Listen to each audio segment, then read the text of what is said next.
Good morning, namaskar, suprabhat, sat sri akal, vadakkam, kem cho, kasakai, etc. I welcome you all in our income tax class. Today will be the last class of salary head of income.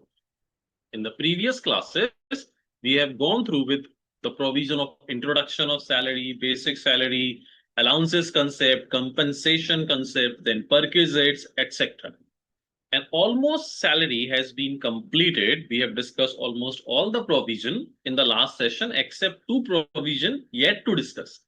One is relief, which we'll be discussing in today's class, and one is that illustration number 10, which is connected to the perquisite on provident fund contribution. So those two concept has left, which we will discuss in today's class. And of course, we are going to discuss some MCQs, test your knowledge question, etc. So I believe you all are working very hard to achieve the goal of your life to become a chartered accountant as soon as possible. So of course, today, first of all, we will discuss some MCQs. Santosh raised his hand. Santosh, what you want to say? Yes, Santosh, कहिए. Good morning, sir. Good.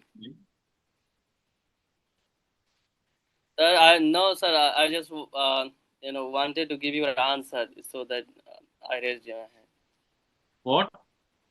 I am not able to I understand. raised my hand because no, sir, I would answer your question. That's why I Okay, raised it. so we will start asking question, then you can raise your hand. So I will ask you to answer that question at that time. Okay. Okay. Okay. So today I will ask these question. Let me share with you. First of all, we will discuss some MCQ for the two most important perquisite. One is rent-free house and car facility. So some MCQ I am going to discuss with you. Then I would like to listen from someone the concept of the perquisite of free meals. The free meals or refreshment which has been provided in office by an employer to an employee. So what is the treatment as a perquisite in case of free meals, that I will ask you.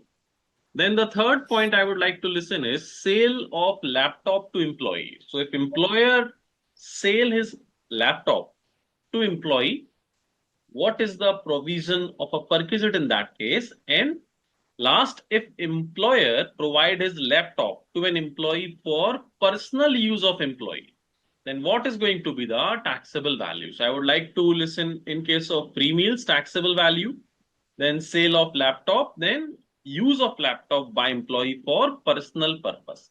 But before all these three things, we will discuss first of all the MCQs in case of rent-free house and car perquisite.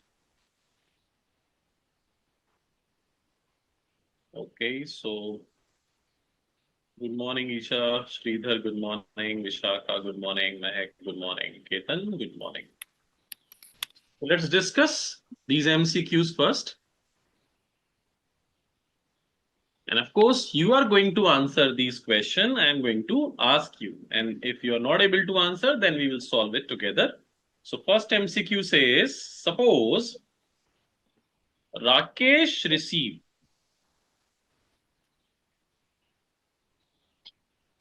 Rakesh received 25,000 per month as basic salary from ABC Limited. He is also provided dearness allowance 10,000 per month, forming part of retirement benefits. Okay. And has been provided rent-free accommodation in Alwar. The population is suppose 45 lakh, which is owned by the employer. The market rent of such accommodation is 3,000 per month. You need to find out the taxable value. Let me tell you again. I always say this thing to everyone, that after reading a question, just do not try to find out the answer directly. Just understand the question, then apply the provision, because we are solving rent-free house case. So first of all, you need to understand whether it's a rent-free house unfurnished or furnished case. No furniture is there, so that means that is an unfurnished case. not a government employee. So of course, other than government employee. In other than government employee case, you have to understand whether it's owned by employer or on rent. So because clearly it has been mentioned that is owned by employer. Market rent has been given in the question, but that is just to confuse you. When the question specifically says owned by employer, that means rental information is irrelevant. Even I have told you in the last session that until otherwise, rent paid by employer word has been given in the question. Rent paid. These market rent, fair rental value, fair rent, all are irrelevant. Until it has been written directly that rent paid by employer, you will always assume it as a property which is owned by employer. Clear? So now it's an owned by employer case. Now population also given. So three cases was in owned by employer case, 10%, 7.5 and 5. And population exceeding 40 lakh, that would be a 10% case. Now we need to find the 10% of salary. So now you can answer. Let me see if somebody has given the answer yet. Vishakha said 42,000. Gayatri also gave the same answer. Isha 42, Santosh 42, Isha Singh 42. Well done. So we need to calculate salary. In this case, we need to calculate salary. Then Lakshmi, correct. 42,000 is the correct answer. And salary means all monetary payments in which we will not consider arrear of salary if given, advance salary if given, and if dearness allowance is not as per terms of employment, we will not consider it. So in this question, we have basic salary and DA as per term, 35,000. For the year, it would be 4,20,000. The 10% of that would be 42,000. Is it clear? Sure. Next case. Chavi received 25,000 per month as basic salary from ABC Limited. She also received a dearness allowance of 15,000 per month forming part of retirement benefit and has been provided rent-free accommodation, which is taken on rent in Delhi, population exceeding 40 lakh. The employer has paid monthly rent of 10,000. The taxable value, what it would be. So now you calculate and tell me the answer. What should be the correct answer in this case?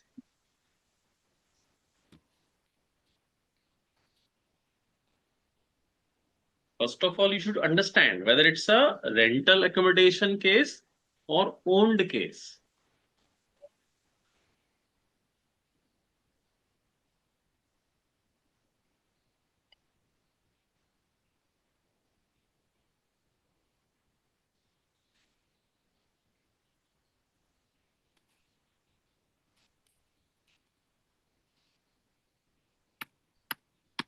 Isha is saying 120, Vishakha is saying 48, Santosh is saying 120, Dhanlakshmi is saying 48,000.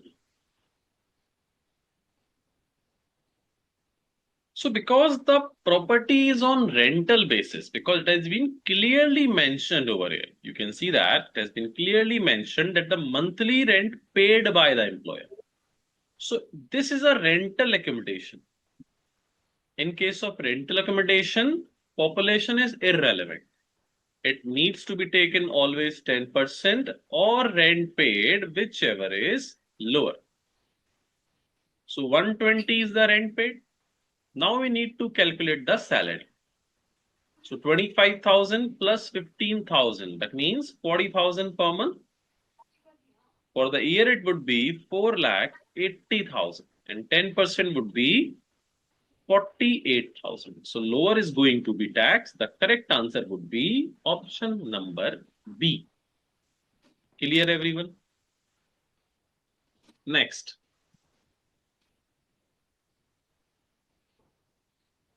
Chavi received 25,000 per month as basic salary from NDA 15,000. forming part of retirement benefit.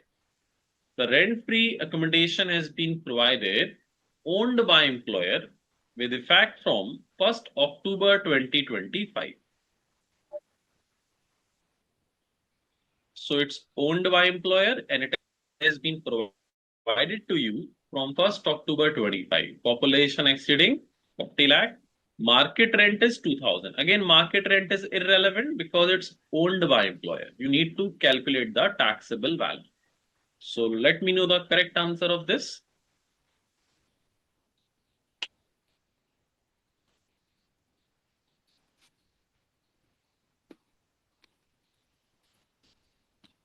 Visual is saying D. Then Lakshmi is saying 24,000. Isha is saying 24,000.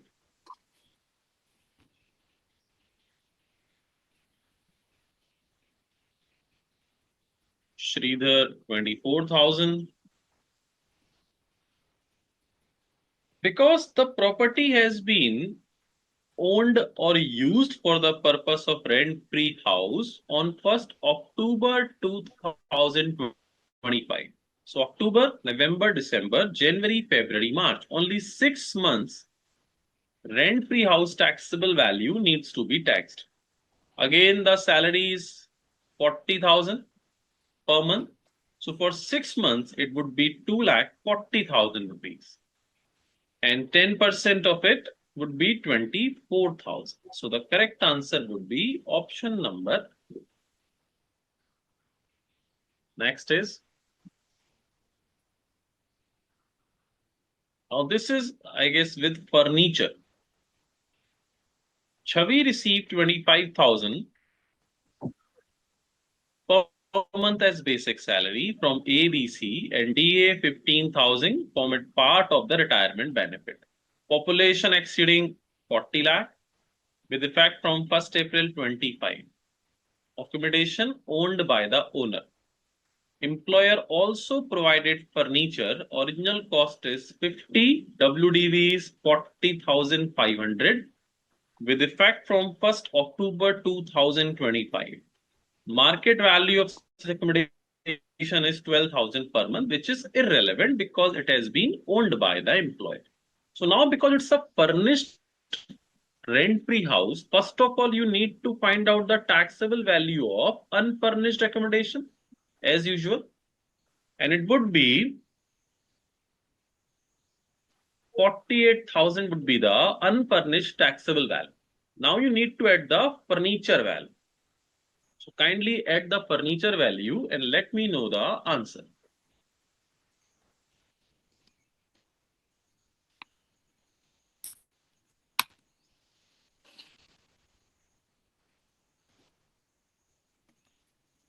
Gayatri is saying A, Santosh is saying A, well done.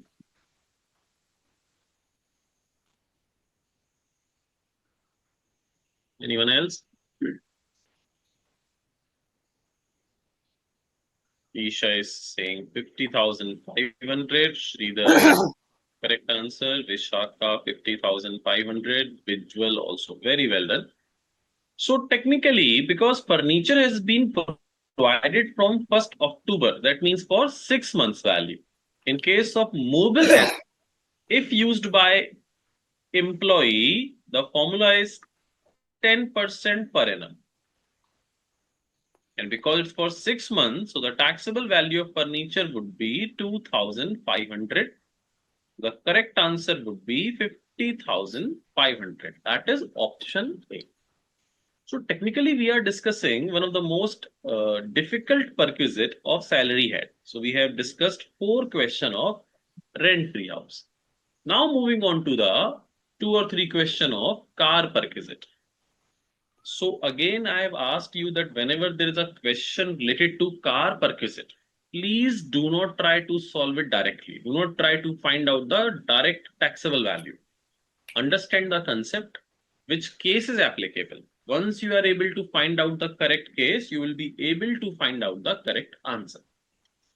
Like in this question, employer provide a car below 1.6 liter capacity along with a driver 2x, partly for official, partly for personal.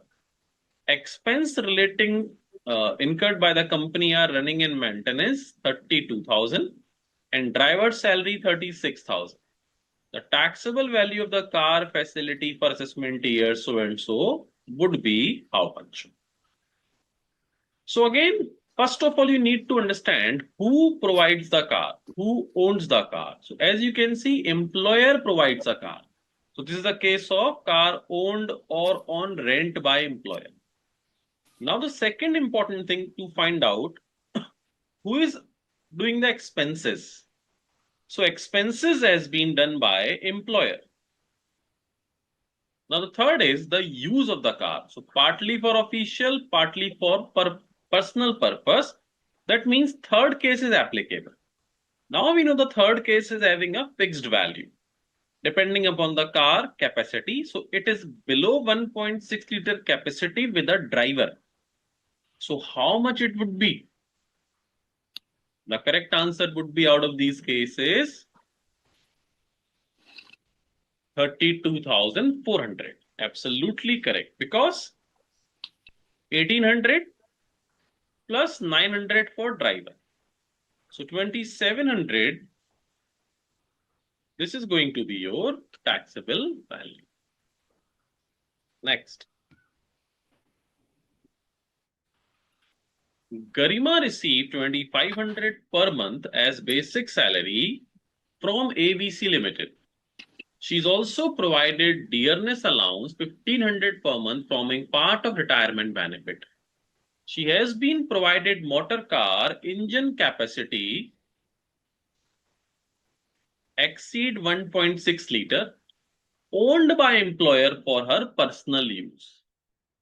Expenditure incurred by employer on running and maintenance of the motor car during the relevant previous year is 15,000. You need to find out the taxable value. So again, first of all, you need to find out who owned the car. Expenses met by who? Then use. So can you find out the correct answer out of these four options?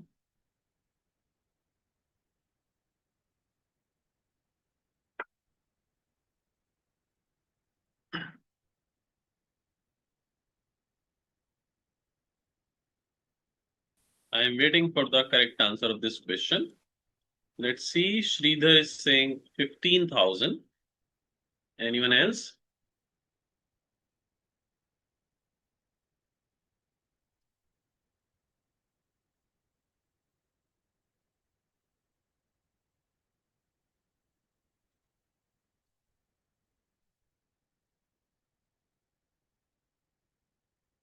Nobody answer except Sridhar. Anyone else?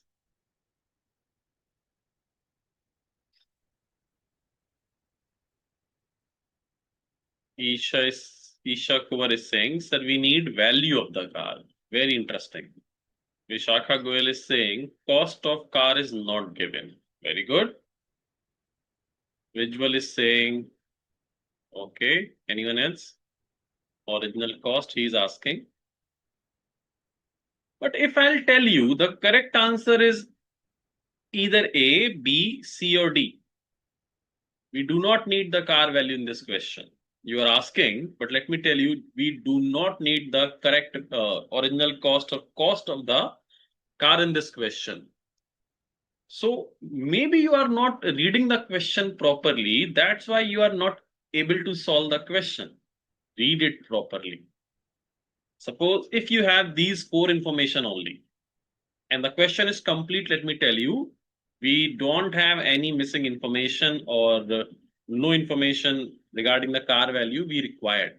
So if these are the four options, what you will select and why? We do not need car value. Let me tell you, the correct answer is out of these four options. And the correct answer is option number D. Nil is the correct answer. Can you tell me why I have selected the answer is nil? Think about it. It's a very tricky question. So let me tell you, in the examination, this question number 5 kind of question I don't believe would be asked generally. But this kind of question is really important for MCQ. In case of MCQ, the understanding of question is more important than your answer. So maybe you are not reading the question properly. Let me tell you, the car is owned by employer. Yes, Dhanlakshmi, now you got it. The car is owned by employer and you missed it. When we have prepared the chart in which the car is owned by employer, we have mentioned this is only taxable for a specified employee case. And you did not notice the salary and DA is just 4,000 per month. So for the year, it would be only 48,000. So Garima is not a specified employee. And because she is not a specified employee, so this perquisite value would be nil in this situation. Understood? So these are small things you have to understand. In all the previous question, the salary was 25,000. Just understand this thing in this way. For the car perquisite, why do we need salary information in the question? For rent-free house, we need it. But why the question is providing you basic salary and DA information when that is not required for the calculation of car perquisite? So there could be something. So it's a kind of a hint. You should get it. And when you are seeing that there is no option there for the answer, then of course you need to understand the question once again. Got it? So because Garima is not a specified employee, that's why in this question, the car taxable value would be nil.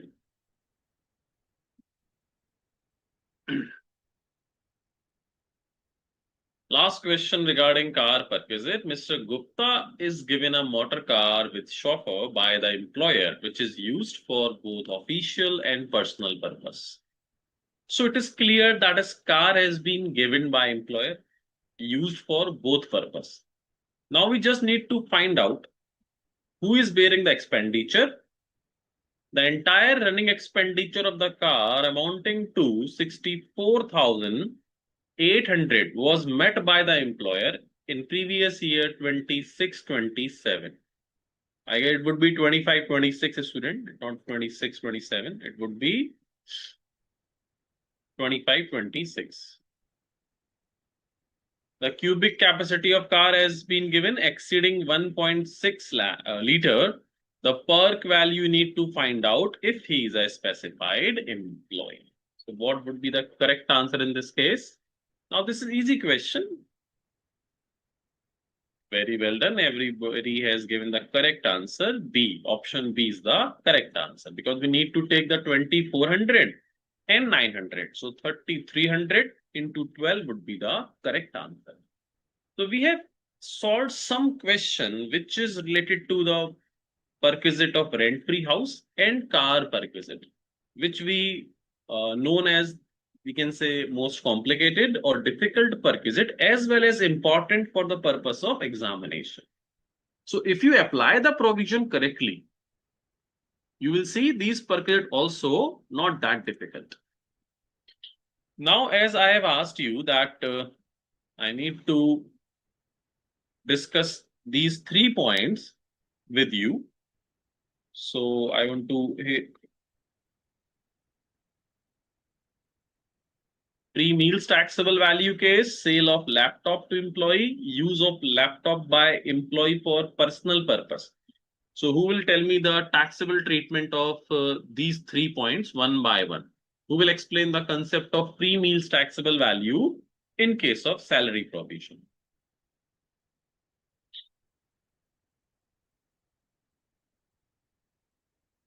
Anybody is going to raise his or her hand?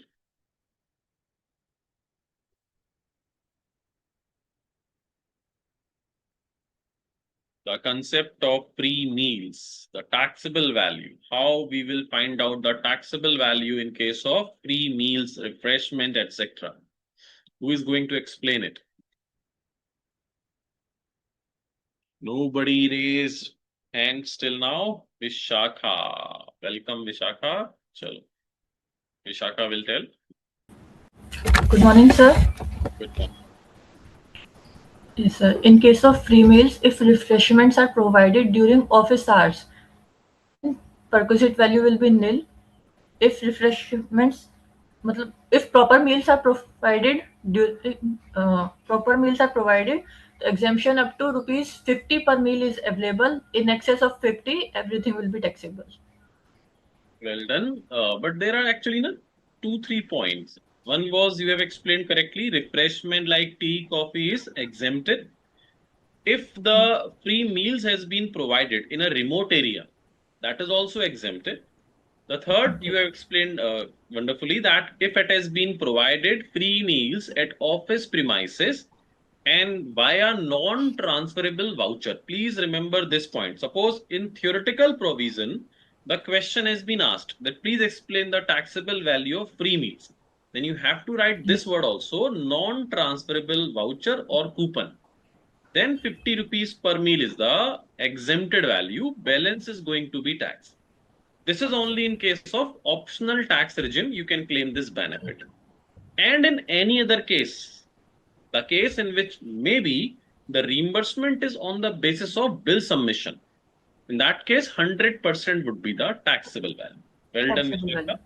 Yes, sir. Next was the taxable value in case of laptop which has been transferred by the employer to employee. How we find out the taxable value in this case? Anybody else? Again, Vishaka wants to tell. Yes, Vishaka, go ahead. Sir, could you Okay. please? Okay, you did not raise your hand actually. Okay. Isha wants to explain. Yes. Isha, please go ahead. Sir, if it is for official purpose, it's nil. No, no, no. I have asked for when laptop has transferred. You are explaining when laptop has been given for use. So I That, just want to ask the transfer case concept. that I Gayatri, don't know, sir. no problem. It's okay. You will revise. Gayatri wants to explain. Yes, Gayatri. So the taxable value will be after 50% of depreciation has been applied on it, on Yes, the correct. actual. So for each complete year of the use, we will reduce the laptop value by 50%. And which method we need to use, Gayatri?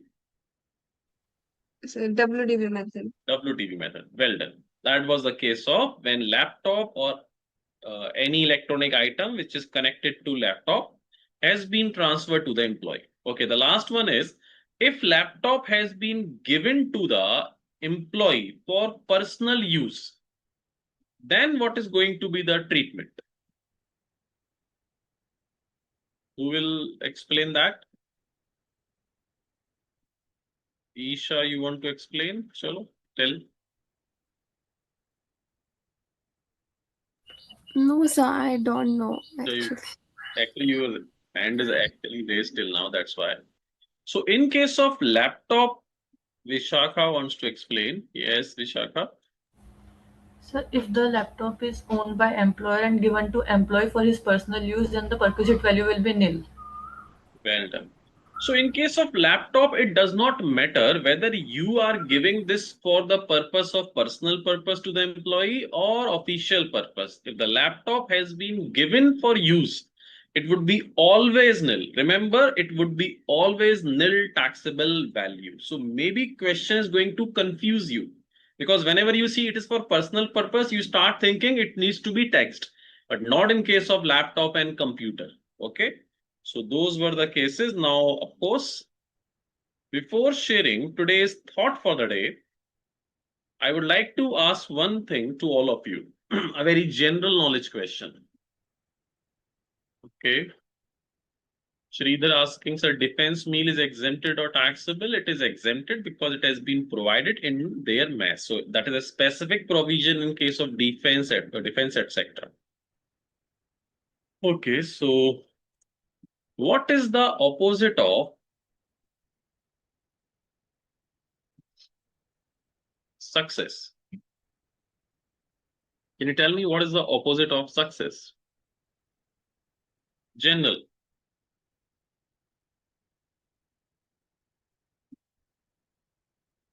Okay, SK Nam saying failure. So let's change this concept today. Like, the failure is not the opposite of success. It is the part of success. Understand this, how important and how correctly it has been said. So in future, if somebody is going to ask you what is the opposite of failure, it would be failure is not the opposite of success, it's a part of success. So there would be multiple failure until you reach to your goal. When you will be a CA, before that there would be some failures. So of course, if there is success, failure is definitely going to be the part of that success. Do not fear from failure. If there's any failure, you have to find out the solution. So whenever there would be a success, of course, the failure would be the part of that journey. So of course, remember, failure is not the opposite of success. It is actually the part of your success. That was thought for the day for all of you. Now moving on to the provision of relief. So relief is not going to give you any relief because again, we have to understand certain concept regarding this. Now what relief is all about. In case of arrear of salary, if you receive salary as an arrear or advance salary or gratuity. So we have already discussed that what is the meaning of arrear of salary.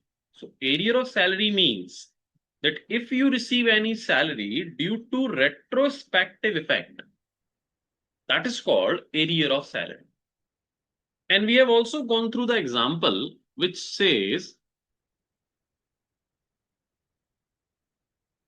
suppose the concept is something like that in 2025-26, you received your basic salary, suppose 6 lakh, and you receive arrear of salary, suppose 1 lakh. Now, arrear of salary is not the salary of 25-26. It is you received in 25-26 due to some retrospective effect. That means this arrear of salary does not belong to 25-26 income. Maybe it is a salary of 2016-17, which was in dispute between you and your employer.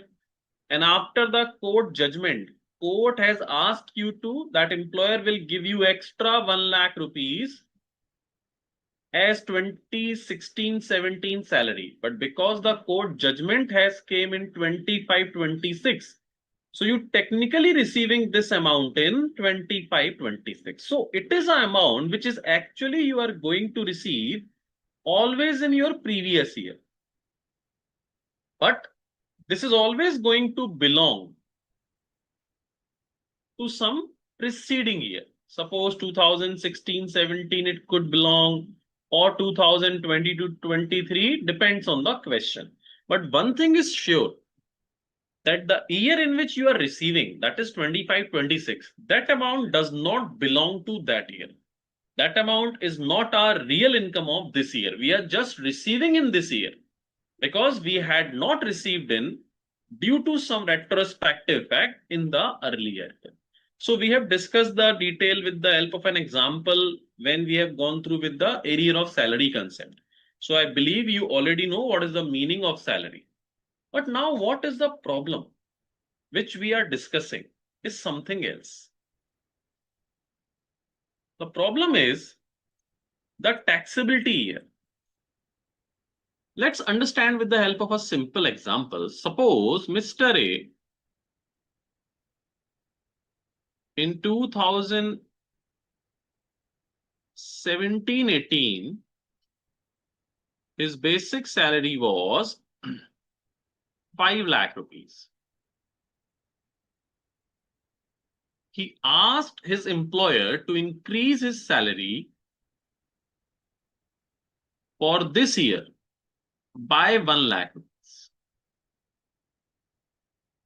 Employer increased this salary from next year. From next year, employer made his salary 6 lakh. But he was asking that this increment should be from 2017-18.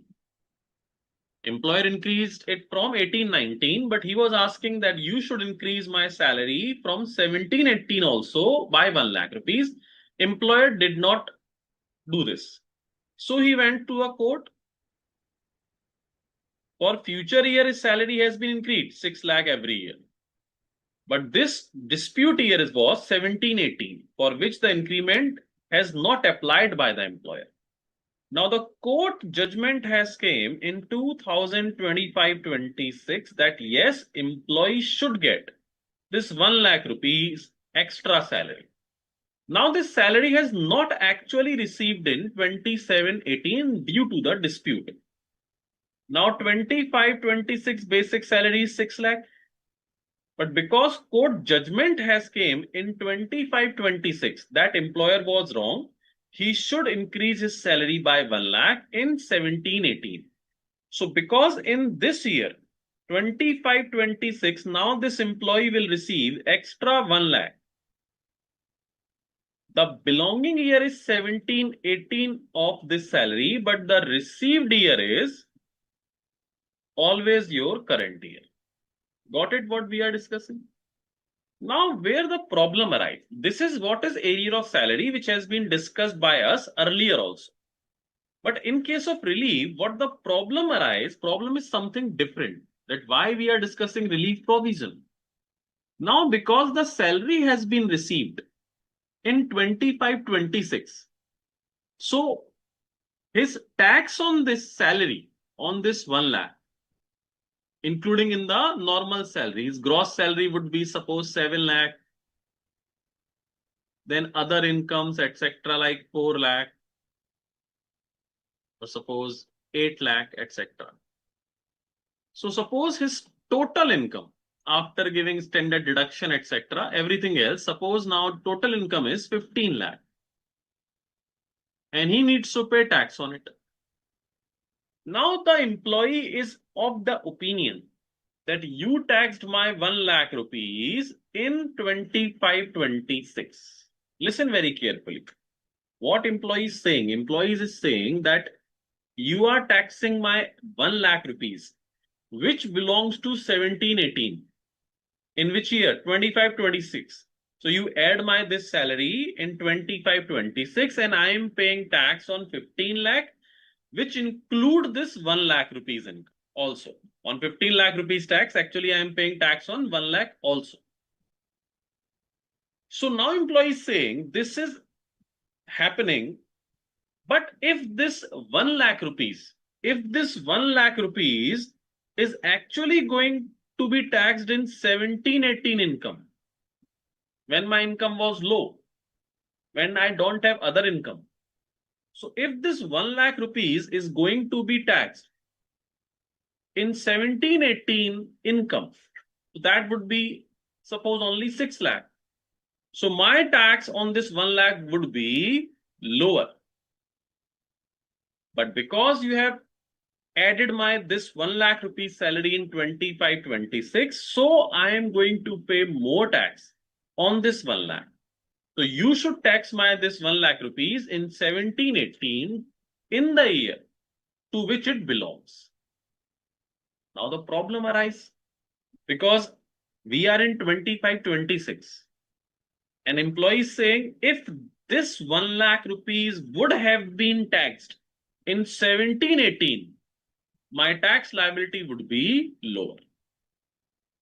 Now we have two options.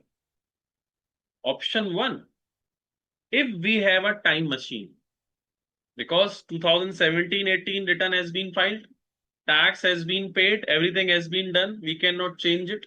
So if we have a time machine, we can go into that time machine, we can go back.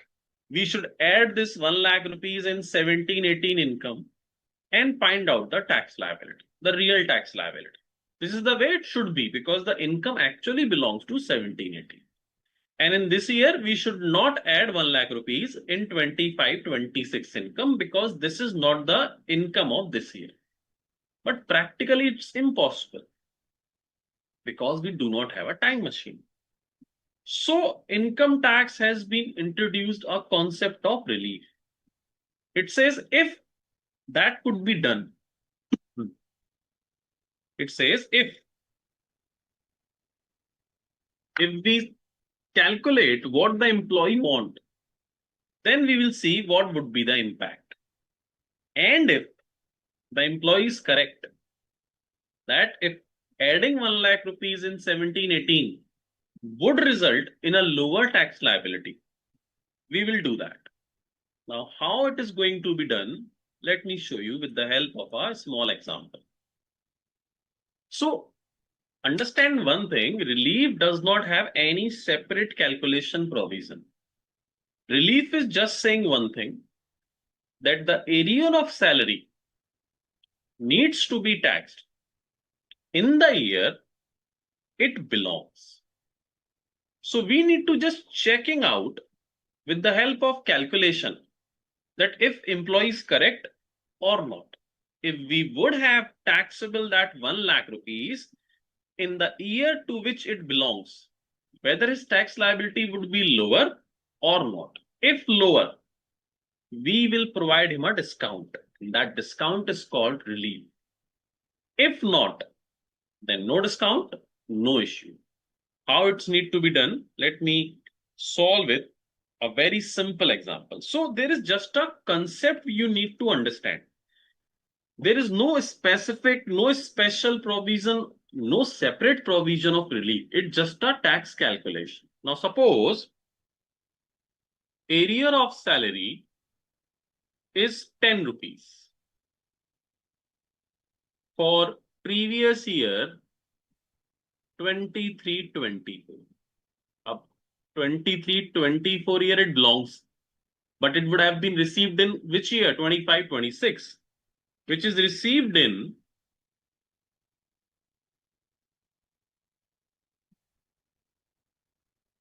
previous year 25-26. Previous year 25-26 income, suppose 90 rupees has been given in the question and the tax rate, the income tax rate is suppose 15%. What we generally calculate as per slab rate, we have taken the single rate to make you understand the concept. If you understand what is exactly relief is, so you will understand that there is no new provision. I have just to do some calculation, that's it. Previous year, 23-24 income. Suppose it was 80 rupees and the tax rate of that year was 10%. So first case, we have to see what is actually is going to happen. In real, what will happen? In real, you need to pay tax on this area of 10 rupees in 25-26. So case 1, what exactly in reality is going to be happen? So generally what is happening? In previous year 25-26, my income would be 90. Area of salary would be 10 rupees going to be taxed in this year. So suppose my total income is 100. Tax would be 15%, 15 rupees. And what would have been happen in 23-24? In 23-24, if we calculate tax, because in real we are going to tax this area of salary in 25-26. So that means in 23-24, what would have been happened? That income would be 80. No area of salary would be there. Total income would be 80. Tax rate is 10% of that year we have taken. So 8 rupees would be the tax. So total tax in aggregate we are paying, if we include the area of salary in 25-26, then the total tax liability would be 23, including the year in which area received and the year to this which area belongs. So this is what is actually going to happen. But assessee say no, this is injustice. This is wrong. Assessee is saying, if this area has been taxed in 23-24 and not taxed in 25-26, then my aggregate tax liability would be lower than this. So now we need to find out that if we would have taxed this area in 23-24 and not taxed in 25-26, what would be the aggregate tax liability? Understood? So we are not doing anything. This is what income tax wants to do, because we cannot tax in the 23-24 because we do not have a time machine. This is what assessee want. Assessee is saying this is injustice. If I have paid the tax of 10 rupees a year in 23-24, my aggregate liability must have been low. So now we will check what he wants. On the papers, at least we can do it. We do not have a time machine, but on the papers we can see. So if, as per assessee, we needs to calculate, there would be no arrear of salary in 25-26 going to be taxed. This would be my income. Tax at the rate of 15% would be 13 rupees 50 paisa. Clear? Now this is what assessee wants, that this should be taxed in 23-24. So now 23-24 income would include arrear of salary 10. So it would be 90. Tax rate at the rate of 10. So that would be 9 rupees. So in aggregate, it would be now 22 rupees 50 paisa. Now assessee is saying, see, I was correct. If you have charged this 10 rupees, not in previous year 25-26, if it would have been taxed in the year to which it belongs, my tax liability would be lower, what it actually is. So this is called tax 1. We have named it tax 1.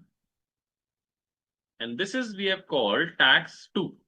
You can call it tax A, tax B, whatever it is. So if tax 1 is more than tax 2, now if you follow the assessee provision, your tax liability aggregate is less. And as per income tax, it is high.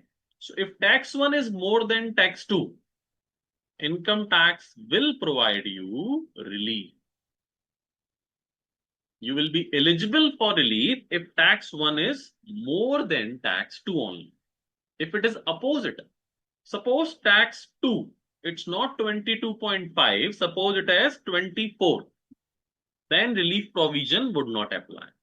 So now relief would applicable. How much relief? The difference. So the excess of tax 1 upon tax 2 would be your relief. So in this example, 0.50 paisa would be your relief. Relief is a kind of a discount. And this discount now you can claim from your actual tax liability. What is your actual tax liability? This. Remember always, relief you can only claim from your previous year 25-26 tax, which was 15. So from 15, you can claim 50 paisa of discount. So it would be 14.50. So now you can see a tax is equal. 14.50 tax you need to pay in 25-26 and 8 rupees in 23-24. So aggregate would be 22.50. So the excess amount which is paid by you, you can claim it as a relief from the current year tax liability. So now your tax would be same. If tax 2 is higher and tax 1 is not higher, there would not be any relief. Department will not charge anything extra. Suppose tax 2 is 24 and it was 23. So now 1 rupees less income tax is charging, because the way income tax is charging, you need to pay 23. but the way you want it, the tax would be 24. So in this case, 1 rupees extra income tax should charge, but income tax say no, no problem, leave it. If you are in the benefit, we will provide you relief, but even if we need to take extra tax, we will not take any extra tax. Your tax liability would remain 15. We will not add 1 rupees extra. So that's why the name is relief, because either you will get the benefit or you need not to pay anything extra. So did you understand what is the concept of relief? That arrear of salary, advance of salary, the same case happen in case of advance of salary, because we are including the future income in 25-26. So Sasi could say, if this advance is going to be taxed in the next year, my tax liability could be less. So we just need to do one thing. You need to calculate your tax liability, including arrear in current year and not including arrear in the year it belongs. Aggregate of both tax would be tax 1. The preceding year tax structure would be given in the question. Do not worry about it. Then case number 2, you have to do the reverse. Exclude the arrear from current year, add the arrear into the preceding year, and find out your aggregate tax liability of both the year. That is tax 2. If tax 1 is more than tax 2, the difference would be the arrear, which you can claim as a discount out of your current year tax liability. Okay. SK norms, same provision apply on gratuity and leave encashment as these are part of salary. Yes, but that is not part of your syllabus. Generally, arrear of salary is going to be asked as a numerical in your question paper. So we are not going to discuss the how gratuity, etc. going to be taxed in case of relief concept. So for relief, the concept is applicable for arrear, advance, gratuity, pension, etc. But for the purpose of your level, it's only how to calculate relief in case of arrear, because that is going to be really, really complicated if we are going to discuss about gratuity, etc. So for this purpose, I have also have a solved question. So now if you go through with the provision of relief, you will find it that they are saying nothing new. They are just telling you that this is injustice. We want to see what if we are going to pay tax into the year to which that arrear, advance, etc. belong. So you can read it. This is general theoretical provision. And this is what you need to understand. This is a question we are going to discuss. So you will understand the whole concept. If an individual receive any portion of his salary in arrear or in advance, or receive profit in lieu of salary, which include gratuity, pension, etc., etc., he can claim relief in terms of section 89. Read with rule number 21A. When arrear,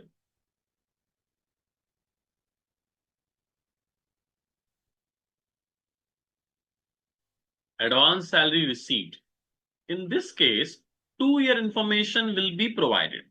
Why? One would be the year, current year, 25-26, and 1 year would be the year to which that arrear belongs. In the question, we have to calculate previous year 25-26 liability after relief, because arrear will be taxable in 25-26. So we have named it like year 1, previous year in which arrear advance will actually receive. So you can use any year 1, year 2, year A, B, whatever you like. So year 1 we have named the year in which actually received. That means previous year. And year 2 we are calling to that year to which it belongs. For example, if previous year 22-23 arrear received in 25-26, we are calling 25-26 as year 1 and 22-23 as year 2. Now step number 1. So the example we have gone through, I have just make a stepwise format for that. So you can follow it. And you can see these steps are just to make a process that how you are going to solve that question. Otherwise, it's very simple. Find out tax liability as follows. Tax on year 1, that means 25-26.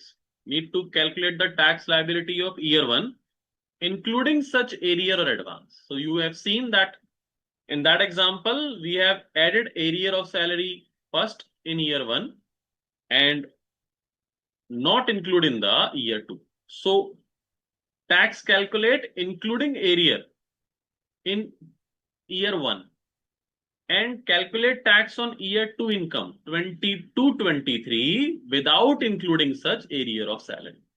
So this is including tax and this would be excluding tax. And the aggregate would be called total tax number 1. So we have named it total tax number 1. Now step number 2, just do the reverse. Now we are doing this. In year 1, no arrear. In year 2, include arrear and find out the tax. So now tax on year 1 income excluding such arrear. Tax on year 2 income including such arrear. That would be tax number 2.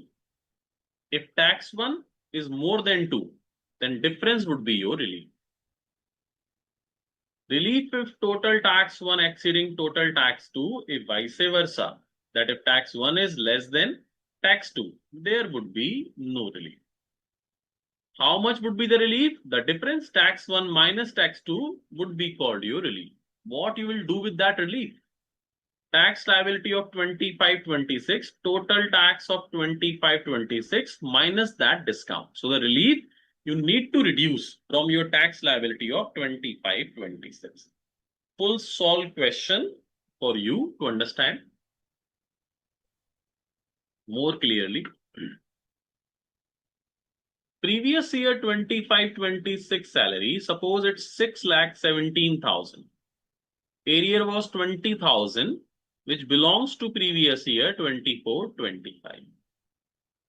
24-25 salary information is given 5,40,000. Deposit in 24-25 1,500 rupees and 25-26 10,000 in PPF. So for PPF you can claim 80C deduction, which you will going to read in deduction topic.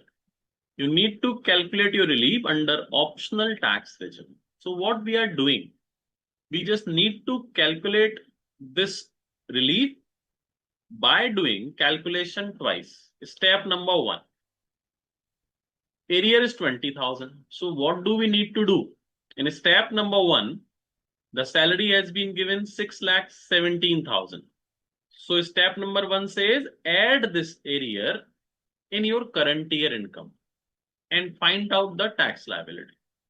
This is your gross salary, standard deduction, GTI suppose, 80C, total income, tax liability. After including education cess, your tax is this, and you need to round off in multiple of 10 rupees. So tax liability would be 29020.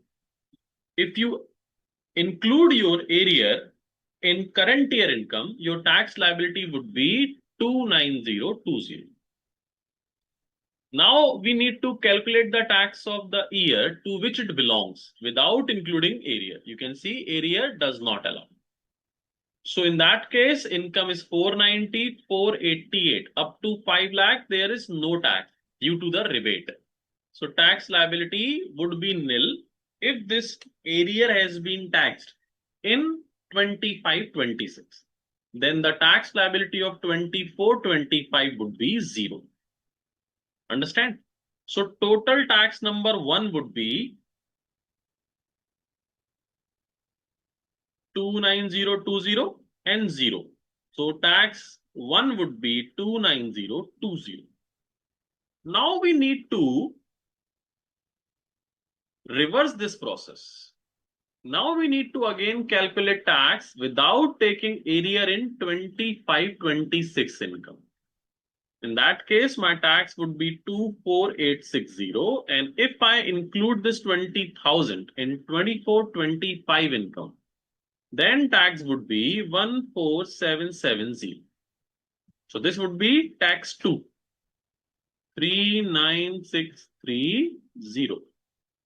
This is tax 1, 2,9,020. Now you can see in this example, tax 1 is not more than tax 2. If the employee wish we fulfill, if we taxed his area into the year, in the year it belongs, his tax liability would be greater. What is actually happening? His tax liability is both the year in aggregate is only 29,020. But if what he wants we will do, he needs to pay almost 10,000 extra. So you can see as tax 1 is less than tax 2. So there is no relief.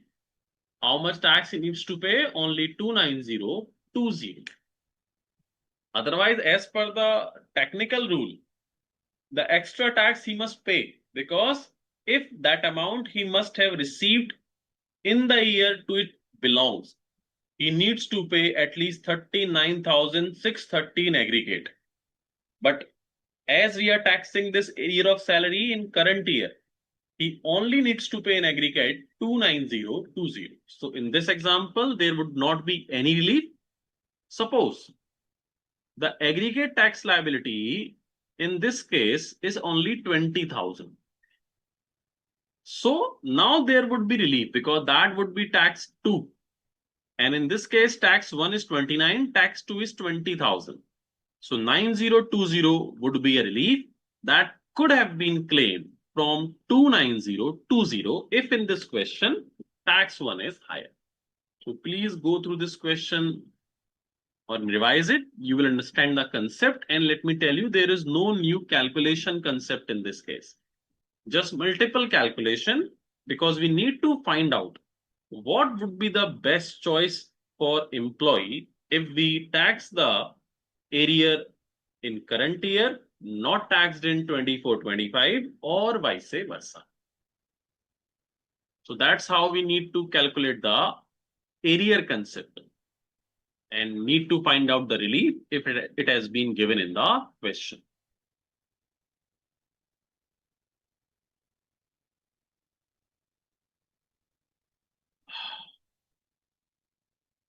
Now moving on to the concept we need to discuss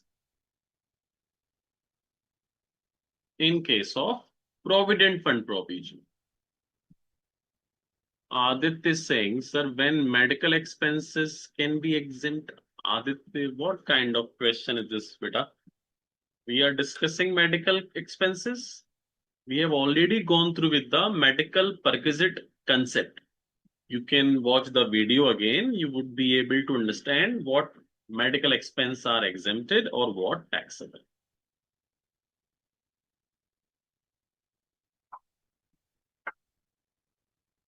Now, as I've asked you that the concept of illustration number 10 is going to be the most difficult concept.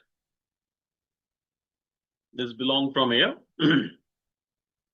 So I believe you all are prepared to understand that most difficult concept of the salary head. These 2 points talks about it. It says if amount or aggregate amount of any contribution made to the account of the assessee by employer in a recognized provident fund or in NPS or in superannuation fund. So it says if your employer contribute more than 7,50,000 rupees in any of these funds, then the excess is going to be taxable value. This is too simple. Suppose your employer contribute 8 lakh rupees. Then excess of 750, that means 50,000 is going to be the taxable value. The problem is point number 2, which says refer discussion below. Annual accretion to the balance at the credit of recognized provident fund, NPS, approved superannuation fund. Accretion means any kind of interest, etc.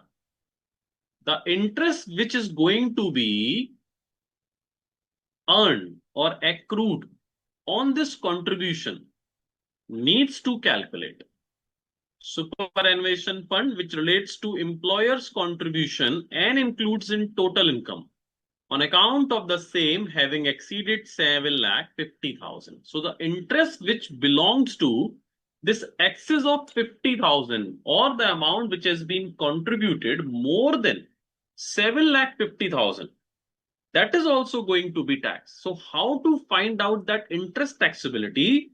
That is all about the question or the treatment which we are going to discuss. So are you ready, student, to understand the most difficult perquisite treatment in your salary chapter?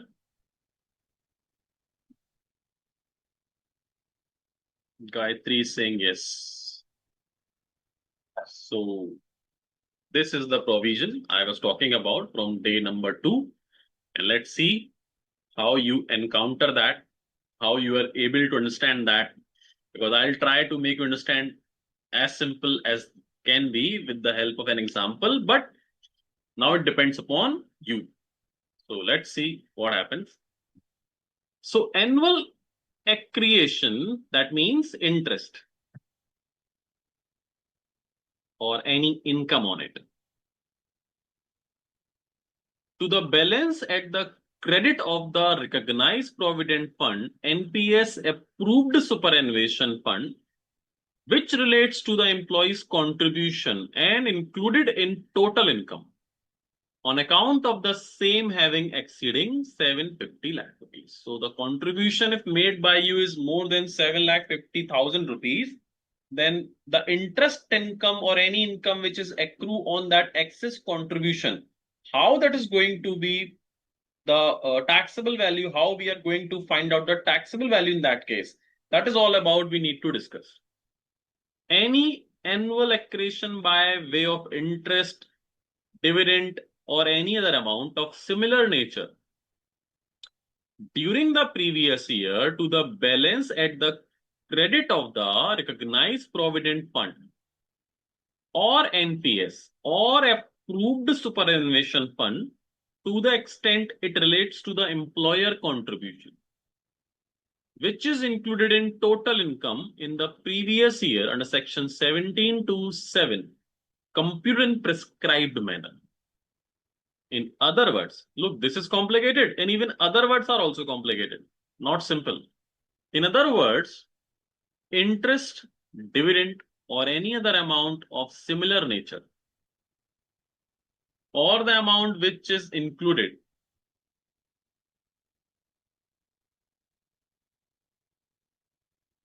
in total income under section 17(2)(7) would also be treated as perquisite. The CBDT has wide rule number 3B notified the following manner to compute the annual accretion by way of interest, dividend, or any other amount of similar nature during the previous year. So again, now they are saying how to calculate this perquisite value as per rule number 3B. So now we are discussing technically rule number 3B. There's a formula. TP is equal to PC upon 2 multiplied by R plus PC1 plus TP1 multiplied by R. Now what it is all about? TP stands for taxable value of this perquisite under section 17(2)(7)(a) for the current previous year. That means we are talking about 25-26. So understood the meaning of TP? The easiest thing to understand in this perquisite is the meaning of TP, taxable value of this perquisite. Now what is PC? So this language, which has been colored in red, is what which is prescribed in your study material. And this is what I have made like a summary of these language. So first of all, we will read this sentence, and then if you are not able to understand what this sentence means, then you will see this is really going to help you a lot. If these are not there, not this, that is going to be really difficult to understand. Let's see. Amount or aggregate of amount, PC means. We are explaining what is the meaning of PC. So the amount or aggregate of amount of employer's contribution in excess of 7.5 lakh to recognize Provident Fund, National Pension Scheme, and approved superannuation fund during the previous. So it says if your employer contribution excess than 7,50,000 in any of these funds, that excess we needs to take. So PC is the excess. I have explained it over here. Employer contribution to fund exceeding 7,50,000. So suppose employer contribute 10 lakh rupees. Suppose employer contribute 10 lakh. So what is the PC means? 2.5 lakh. Is it clear till now? Second point. So I will not show you what is the meaning. Understand from this. Now what is PC1? Amount or aggregate. Now understand this language. Amount or aggregate of amount of employer's contribution in excess of 7.5 lakh to recognize Provident Fund, National Pension Scheme under Section 80 CCD, and approved superannuation fund for the previous year or years commencing on or after 1st April 20 other than the current previous year. So are you able to understand what PC1 exactly is? What the meaning of PC1? You able to understand with the help of this information? Vishaka is saying yes. Very good. It's just saying that as in PC, you calculate the excess amount of current year only. The current year only. So suppose in previous year 25-26, the contribution is 10 lakh, then 2.5 is the PC. Now PC1 is saying aggregate of all preceding previous year employer contribution exceeding 7,50,000 if any. And it should start from previous year 2020 till 2025. So this was the excess of current year. PC1 is saying aggregate of all preceding year payment in excess of 7.5 lakh. Suppose in 22-23, employer contribute 8 lakh rupees. In 23-24, contribution was 9 lakh. In 24-25, the contribution was 8,50,000. In 25-26, the contribution is 10 lakh. So 25-26 excess, which is 2.5 lakh, that is PC. That's need to be calculated in first point, 2.5 lakh. But in all three preceding year excess over 7.5 lakh each year, the aggregate of all these 3 years needs to be PC1. Like in 22-23, it was 8 lakh. So excess is 50,000 only. In 23-24, it's 9 lakh. So excess is 1,50,000. In 24-25, it's 1 lakh. So aggregate of excess in all preceding years need to be taken in as PC1. It would be 3 lakh.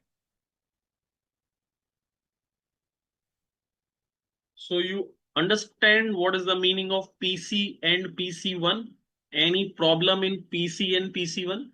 These contribution would be given in the question. Preceding year contribution, current year contribution, that would be given in the question. You just need to find out these PC value, PC1 value, R, TP1, etc. So are you able to understand what is PC and PC1?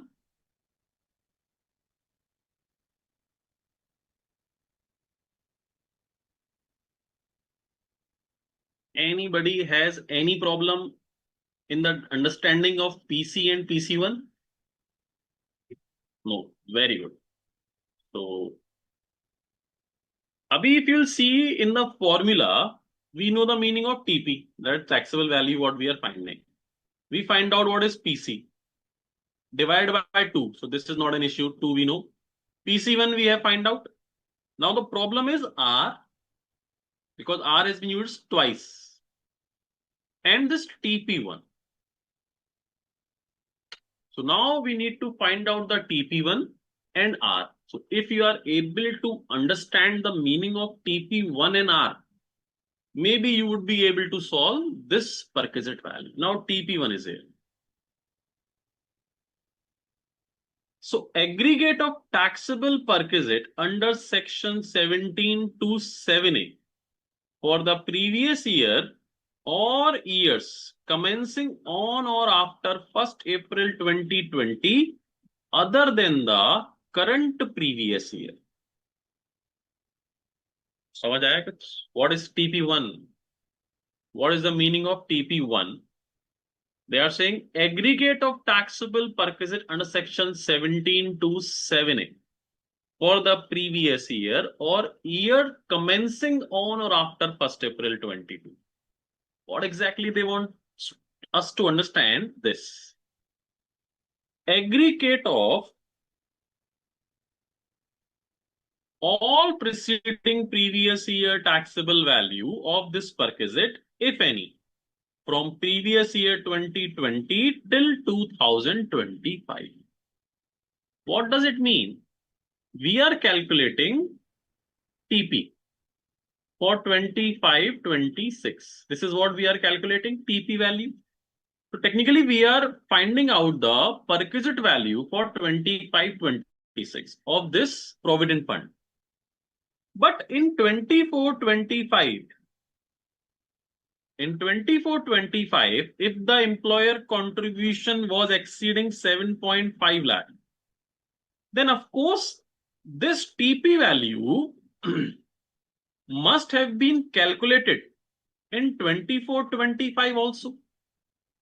Suppose the TP value is 10,000 as per the formula. What we are doing in 25-26, because the contribution is excess of 7,50,000.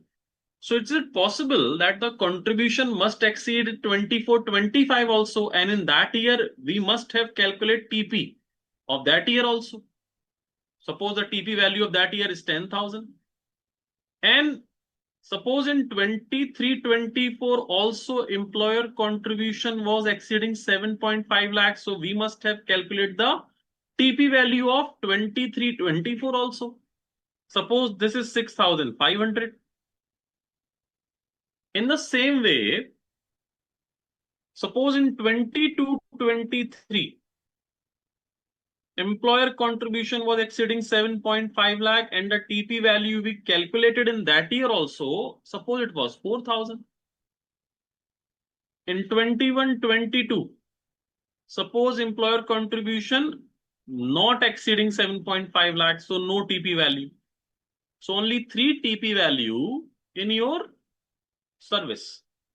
So TP1 says the aggregate of all these 3 TP value you have to find out. That is TP1 aggregate. So that means 10,000.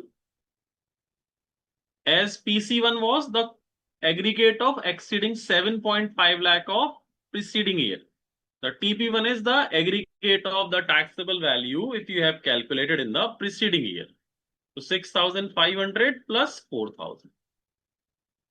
So this is 20,500. That is my TP1. So is there any problem to understand what is TP1? Look, we have discussed PC, PC1, TP1. Any problem in case of TP1? Visual is saying clear. Very good. Anyone else, any problem in this? I guess no. Now in this formula, which we were saying the most difficult perquisite, the last thing is to understand the concept of R. What is R? If you are able to get what is R, then you are able to solve this perquisite maybe. Now R is a formula. R is technically rate. It says I upon F average. It is I upon F average. I is income.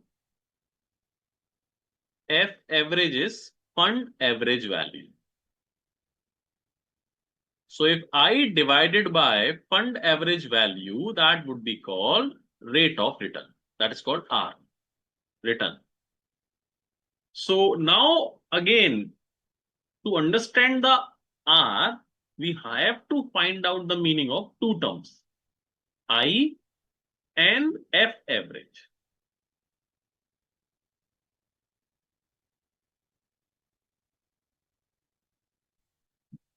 Now, first of all, we need to understand the meaning of I.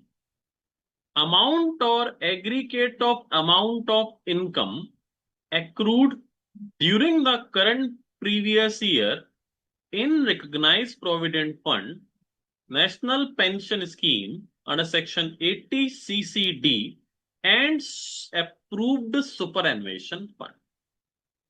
This is called I. बात समझ में आई? I guess not, because this is different. This is something different language. It's not clear what exactly they are saying. They're saying you have to find out the aggregate amount of income accrued during the current previous year in recognized provident fund, etc. How to calculate this I have made a simple format to find out this I. You will never mistake if you will follow this format to find out the value of I. I is actually refers to the meaning income. How much you have earned in previous year. How much interest income you have earned. And how to calculate this interest income? These are fixed steps you have to follow. The balance of fund value on 31st March 26, we can call it closing fund value, because our previous year is 25-26. So the closing value of the fund in which the payment has been contributed by the employer, closing fund value, that would be given in question. Suppose the closing fund value is 30 lakh. That would be given in question. Then employee contribution during current previous year we have to take. Suppose employee contribution into that fund is 8 lakh rupees. Employee contribution during the year, employer contribution during the year. Suppose employer contribution is 12 lakh. Clear? Then we have to find out the opening value of the fund. There was closing, this is opening value of the fund. That would be again given in the question. So suppose the opening value of the fund was 8,50,000. So closing balance, reduce employee contribution, reduce employer contribution, reduce the opening value. This would be your income. The difference, 150 would be your I. If you understand in a normal way, opening fund value was 8,50,000. Clear? Employee contribute 12 lakh in the year. Sorry, employer contribute 12 lakh, employee contribute 8 lakh. And the closing value is 30 lakh. So if opening value was 850, contribution by employer and employees 20 lakh. So total is 28 lakh 50,000. And the closing value is 30. So why this difference? The difference is due to the increment. Understand this concept in a simple way. Suppose you have a bank FDR opening balance. Bank FDR, you understand? Bank FDR. The opening balance of bank FDR, suppose 10 lakh. Now you deposit in that FDR, a new FDR you have made in this year for 4 lakh. So opening was 10 lakh. You have added 4 lakh rupees new FDR. It is now 14 lakh. Understood? Your wife also contribute 2 lakh rupees in that bank account to make a new FDR. So now opening was 10. You added 4 lakh, a new FDR. Your wife contribute 2 lakh rupees, new FDR. Total is 16 lakh. At the end of the year, when you calculate, the total FDR value was 17 lakh. 17. So why, when we have total contribution of opening 10 and 6 lakh, 16, and the closing value is 17. So what is the difference? Why that difference? The difference is due to the interest accrued. The same we are finding out in the reverse manner. That closing balance reduce the opening balance, reduce the contribution. So this extra is what? The extra denotes it's your income. So exactly what we are finding this. So if in the question interest is directly given, which I believe will not be there, then direct you can take that interest income. Suppose the question says the interest income during the year is 1,50,000.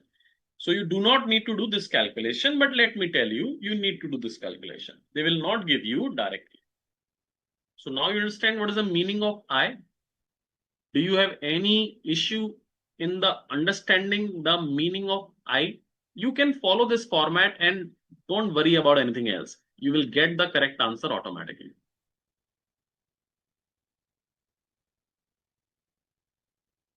Chalo. Now we have last thing to understand this formula is F average, that is fund average. Now fund average has been explained over here, and you can see how it has been explained. Let me read it for you. Amount or aggregate of amount of balance to the credit of recognized provident fund, national pension scheme, and approved superannuation fund on first day of the current previous year. Add amount or aggregate of amount of balance to the credit of fund, national fund, approved superannuation fund at the last day of the current previous year divided by 2. They can show that simply like this also, as I have explained it to you. You just need to calculate the average of fund balance. Opening balance of fund, closing balance of fund divided by 2. That's it. As in the above case, the closing was 30, opening was 850. So what they are asking you to do is 30 lakh plus 850 divided by 2. This is your fund average value. So for calculation of R, the income we have calculated as above. Piece lot plus 850 divided by 2. That would be 1925000. Fine. And in the above example, the interest income, the I came 150. And the average of fund is 1925000. 150 divided by 1925, this. So that would be 0.078. So you understand what it is? It is just a return rate. You have earned 1,50,000 upon the average balance of 19,25,000, fund balance of average. So technically your earning interest ratio is 7.8%, something. Understand? So this is just a return rate we have calculated. So now we understand the meaning of R. Now we understand the meaning of PC oblique 2 multiply by R, etc. So all the component of this formula we have gone through. We know the meaning of PC. The current year X is over 7,50,000. We know the meaning of PC1, the aggregate of all preceding year contribution exceeding 7,50,000. We know the meaning of TP1, the all preceding taxable value of this perquisite aggregate need to be in TP1. The meaning of R, income divided by fund average. Income, how we will calculate? Closing fund minus contribution minus opening fund value. You will get the interest. And the average of fund, opening plus closing divided by 2, you will get the average. So this is the formula, the concept of this perquisite. So you able to understand each and everything in that formula, or any problem in any component of this formula?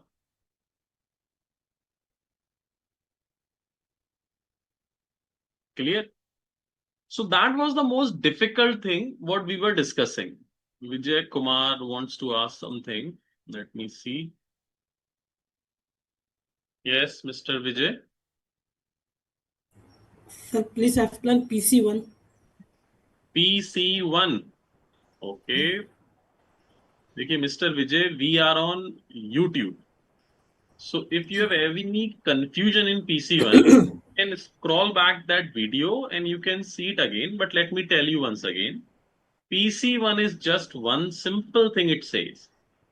In all the preceding year, before 25, 26, all the preceding year, I also gave example, the employer contribution, if exceeding 7.5 lakh, like in 22, 23, it was 8 lakh, 23, 24, 9 lakh, 24, 25, it was 850. So in these year, it is exceeding 7.5 lakh.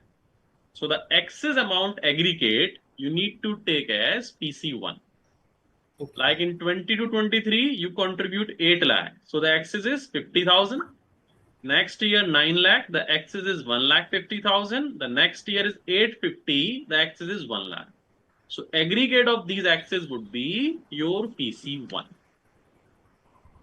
So student, you must have gone through with this formula, and I believe, visual is saying something else, most easiest because it's pure calculation rather than multiple provision. No, beta, it's not easy.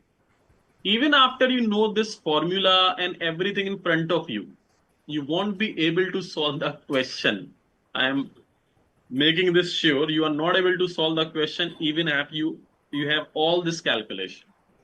And that's why we have to solve that question in the class. Illustration number 10. You will understand how practically the formula you understand. Like when the question is there, how to find out these values and formula, it's not that simple. So on page number 3.60, illustration number 10, we are going to discuss.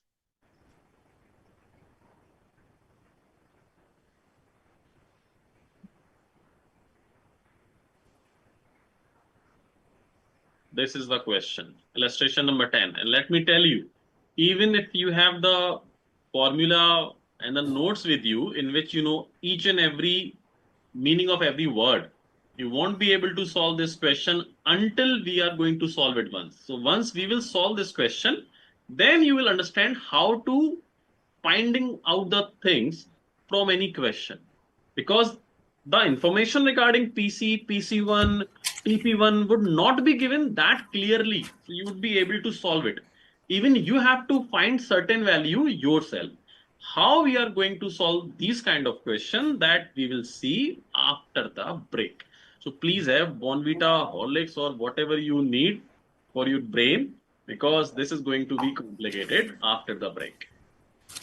If you have any query, student, you can ask, else we will go on a break, and then when we will come back, we are going to solve illustration number 10 with all of you. So have almonds, whatever walnuts you want to have, because I am going to have it. Vedant is saying it means that PC1 is calculated in excess of 7.5 lakh for last 5 years of employer's contribution. Exactly, Vedant. You are absolutely correct. That's what we are finding out in PC1. And same thing is TP1. In the past 5 years, if there is any taxable perquisite we have calculated, then we have to take the aggregate of all those 5-year aggregate as TP1. So I guess there is no query yet, and go get some energy for yourself. So Ashok sir, can we take a break? Thank you.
key energy drink for the illustration number 10, as we are going to discuss it. Vijay Kumar raised his hand. Vijay, you want to ask something?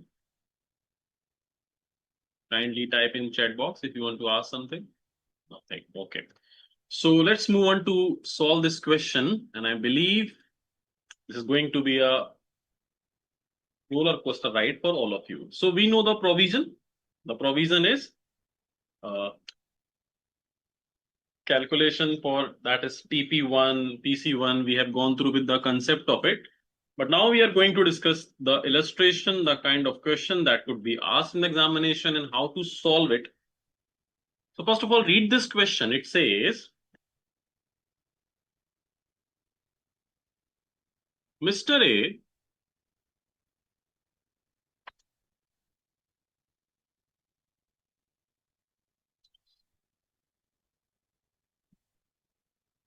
So Mr. X is appointed as a CFO ABC Limited in Mumbai from 1st September 2023. So the aggregate of TP1 and PC1, we generally calculate from 2020 till 25. But because the job is from 1st September 2023, so maybe 2 or 3 year PC1, TP1, we need to calculate. His basic salary, and it is on 1st September 23. His basic salary is 6 lakh rupees per month. He is paid 8% as dearness allowance. He contribute 10% of his pay and DA toward his recognized provident fund, and the company contribute the same amount. The accumulated balance in recognized provident fund as on, this is opening and closing balances of the respective dates has been given for the purpose of calculation of fund average value. On 1st April 2024, 25, 26, 3-year information has been given. 981, 137, opening value of 1/4/2004. This is 31st March 25 and this is 31st March 26. Respectively, compute the perquisite value chargeable to tax in the hands of Mr. X under section 17(2)(7) and 7A for 2 years, assessment year 25-26 and assessment year 26-27. Prior to 1st September 2023, he was a consultant and income under the head PGBP was there. So this is to make you understand that before 23, there is no salary income. So first of all, we have to calculate 25, 26 assessment year, TP value. Whatever we will calculate as TP value in 25-26, that would become TP1 for next assessment year 26-27. Fine. So first of all, assessment year 25-26 value, we have to find out the formula. Perquisite taxable value, this annual accretion on perquisite taxable under section 17(2)(7 is PC2 multiplied by R plus PC1 plus TP1 multiplied by R. So one by one, we are going to find out these values. First of all, TP is equal to PC. So in this question, first of all, we have to find out the PC. PC means the current year contribution of employer, which is in excess of 7,50,000. So we have to see how much contribution has been made by employer. For that, we have to find out the current year salary. The current year salary, you can see it's 6 lakh rupees. For 12 months, the salary would be 7,20,000. 72 lakh, sorry. He has paid 8% as DA. So 72 lakh, 8% would be 5,76,000. he contribute 10% of salary and DA and employer contributes the same. So 10% has been paid by the employer. Of this aggregate value, the total salary is 77,76,000 and 10% of it would be 7,77,600. So this is my PC. And it is exceeding, you can see this is the PC, it is exceeding 7,50,000. How much? 27,600. So my PC for the purpose of this example, you have to switch. So the PC would be the employer contribution in excess of 7,50,000. Employer contribute 10% of basic salary and DA in the question. Basic salary we have calculated, it was 72 lakh and DA was 8%. That means 5,76,000. So the 10% of this would be 7,77,600. So how much it exceed? It exceed via 27,600. So in my formula in which I have to calculate TP is equal to PC/2 multiplied by R plus PC1 plus TP1 multiplied by R. In this example, we have find out our PC. So my formula till now would be 27,600 divided by 2. R we do not know now. Now we have to see the PC1 and TP1. Moving on to the question. So this is what we have taken for previous year 24-25. Assessment year 25-26. Gabbar Kumar wants to ask something. Nothing.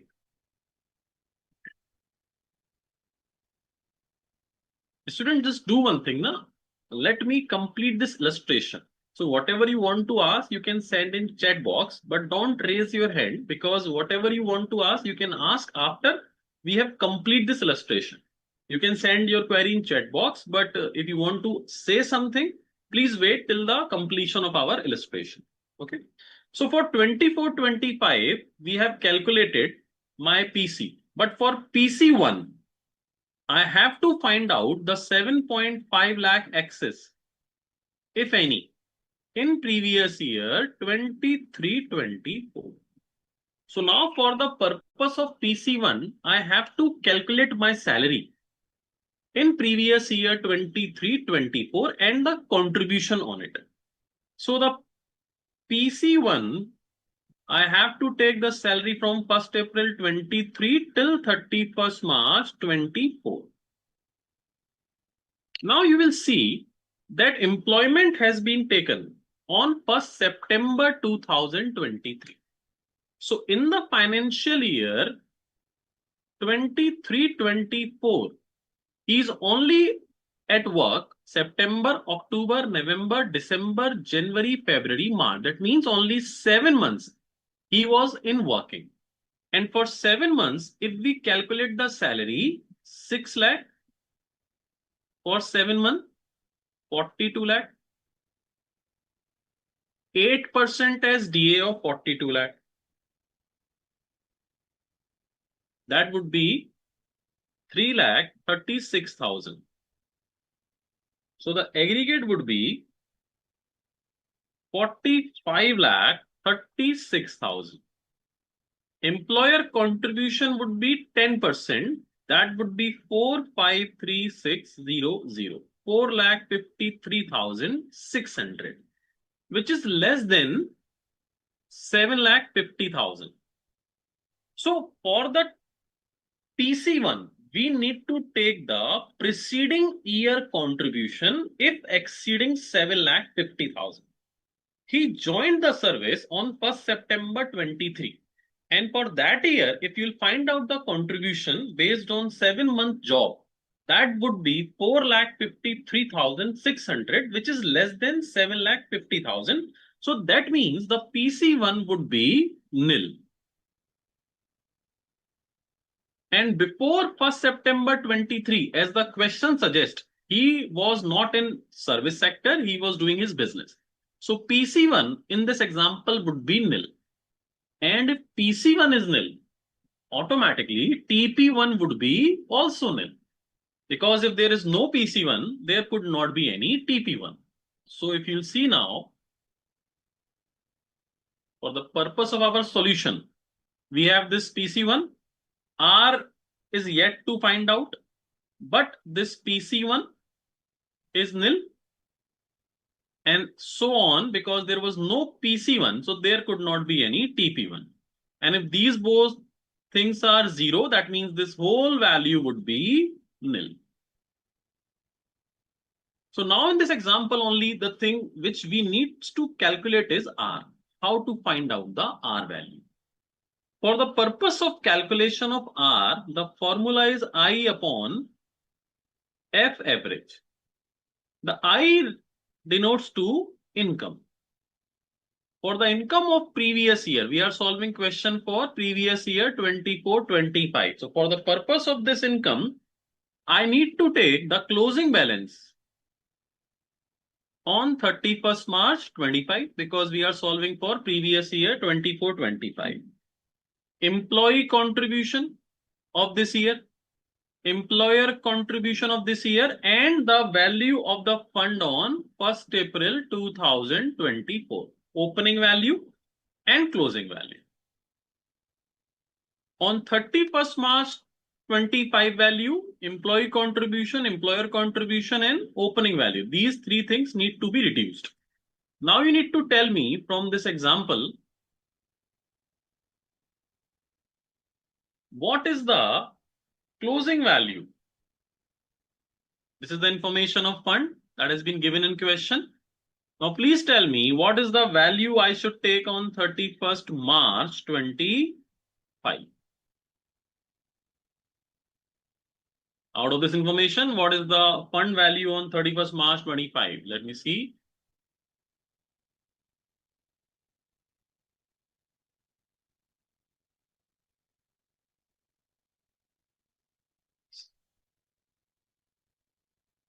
Sayed, but in this example, it is just 10%. So that 12% concept is not applicable in this situation.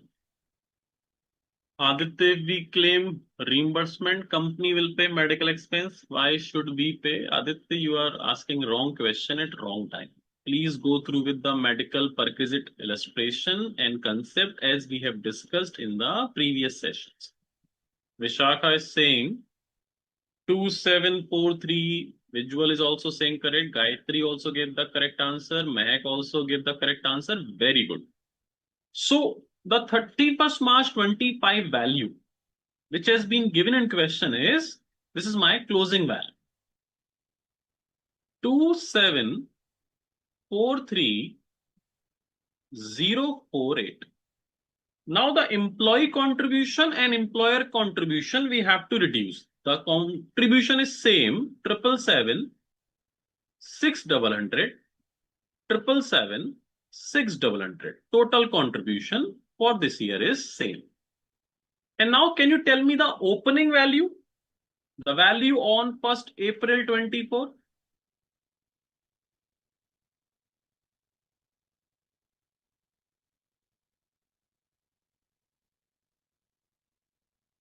Yes, Sayed, you are correct. This is for 7.5 lakh, not 12%.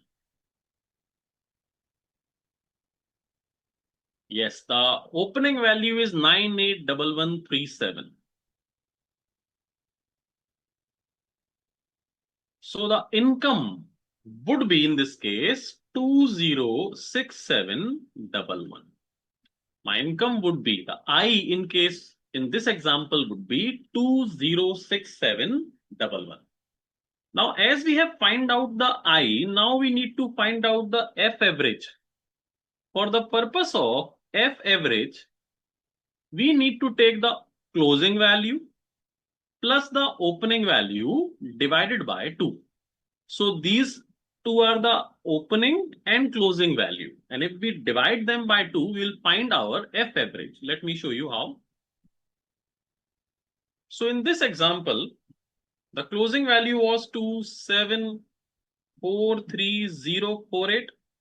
Employee contribution 777,600. Employer contribution same. The opening fund value was 98,1137. So this is my I. And if we find out the F average value, we need to take 27,430,48 plus 98,1137 divided by 2. That will come 186,2093 approx.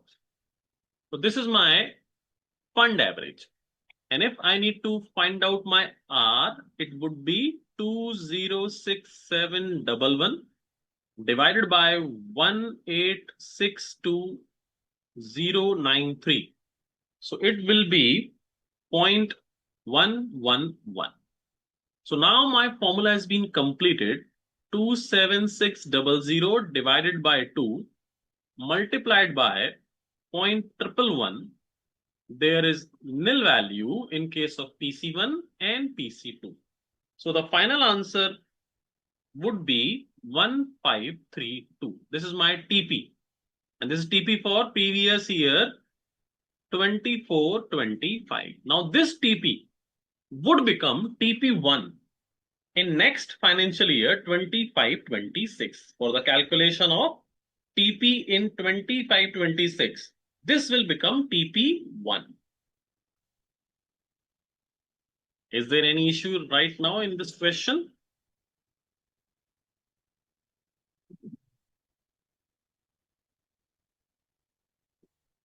Okay, Mehak.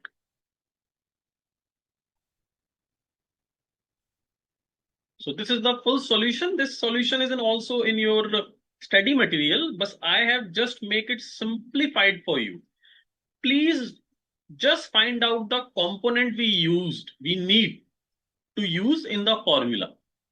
Do not try to solve the question as I've always asked you that when there is a numerical question, find out the components, the tools that will help to solve the question. So in the question, find out PC, R, PC1, TP1, and you would be able to solve this question easily. Okay. So this was for previous year 24-25, but it is not yet completed because the question asks that you have to calculate this perquisite for previous year 25 and 26 also.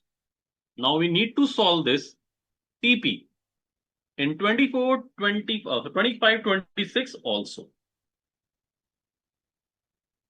This is the solution for 25-26 student.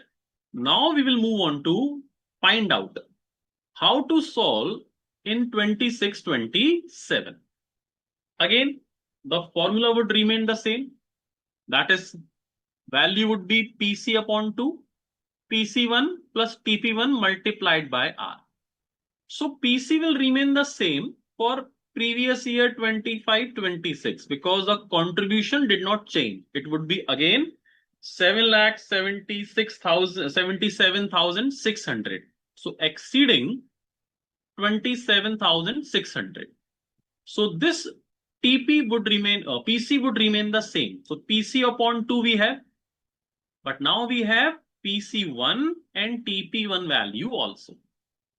So what was PC in 24-25 financial year? This was PC in 24-25 financial year.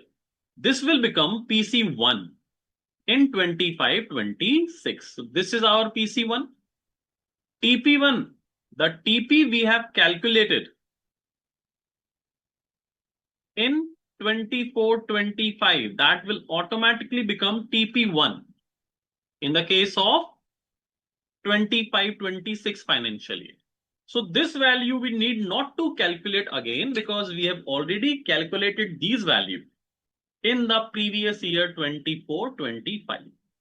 The new value we need to calculate is the R values. The R we need to calculate in this year as follows. Now, if you will see,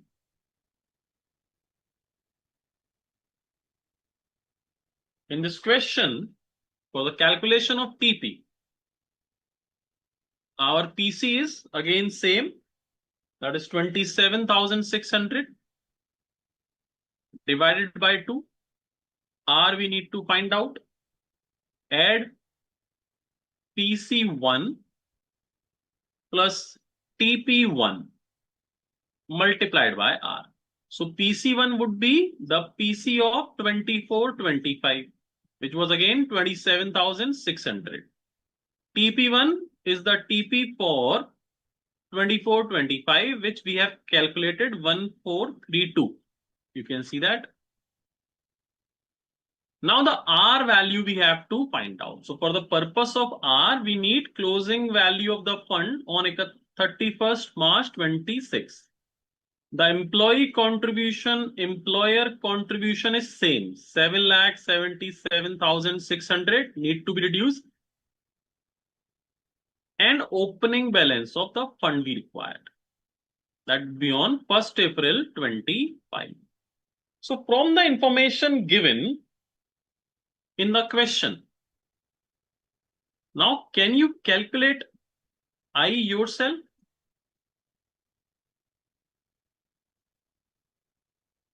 From this information, can you calculate I yourself and let me know what is the value of I in this situation?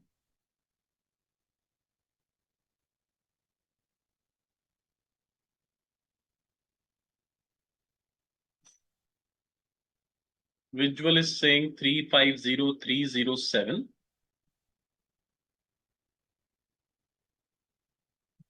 Absolutely correct.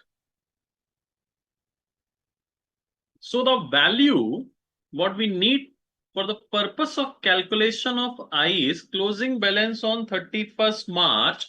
That is given in question is 46,48,555.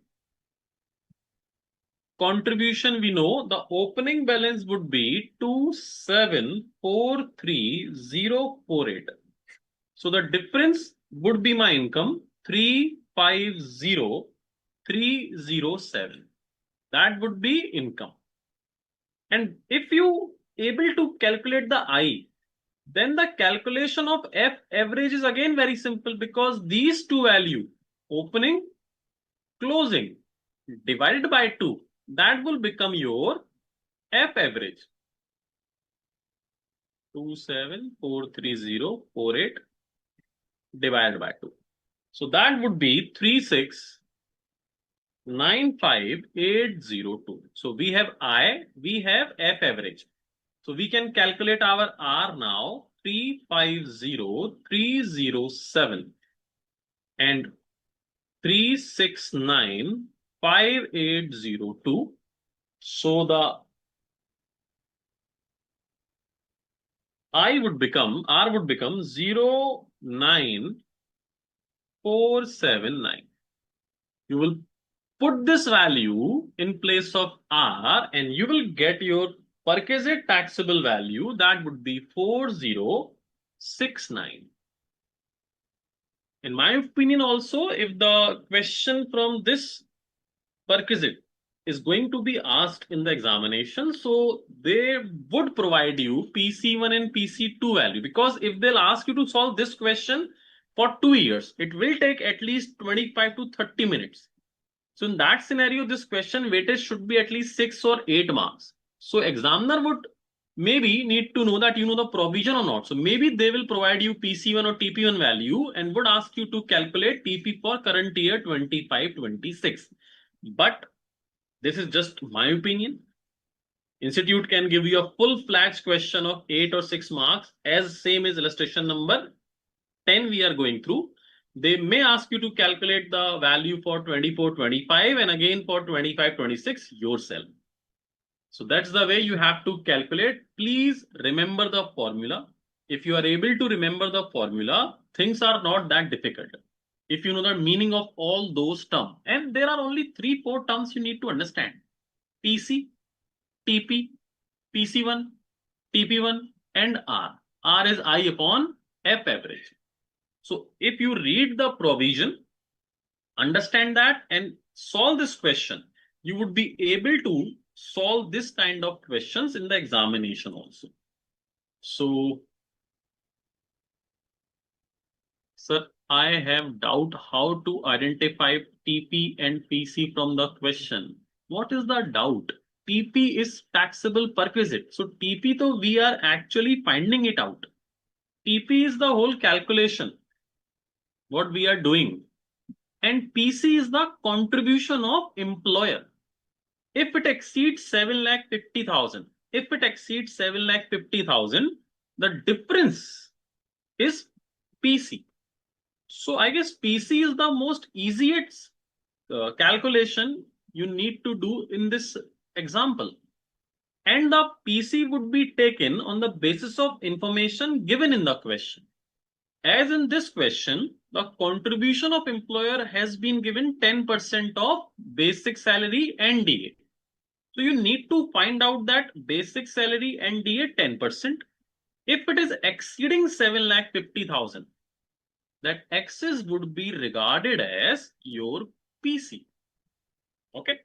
Again, it's a numerical question. It is the most difficult calculation, what I think, in this salary perquisite.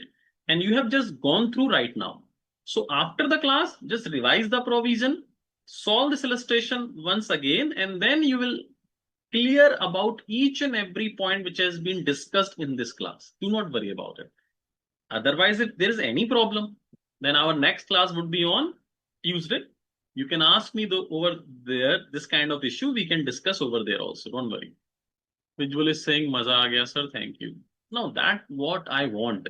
If you have interest in this class, this kind of calculation, now suppose I can guarantee you that this provision, if your friends are taking classes from anywhere else, if you'll ask them to solve this kind of question, in most of the classes, the faculty is going to say, skip that question. That is very difficult. It will not come in the examination. What kind of answer is this? We are doing chartered accountancy course, and we need to be expert at least in income tax, accounting, and indirect taxes. So if this question we cannot answer, if we are going to skip it, then who will tell this provision to the public? And this is a kind of question, if you ask your friend who are taking classes for somewhere else, they are not going to solve it because their faculty must have been told them, leave it. Because even they are not able to teach the student in this simple way. This is one of the most difficult calculation, I can assure you. Ask your friends. And the way you understand these provision, I can make you sure they won't be able to solve this question. That is for sure. So we cannot leave anything. Whether it would be come in examination, and how they know that these are not going to be asked in the examination. This institute can ask anything in the examination. And at least being a chartered accountant, it's our responsibility that we need not to skip anything. Because we are the ultimate knowledgeable person regarding the income tax, indirect tax, accounting in this country. We represent that knowledge. So we cannot skip that. So you need to understand this illustration, and this make you different from others.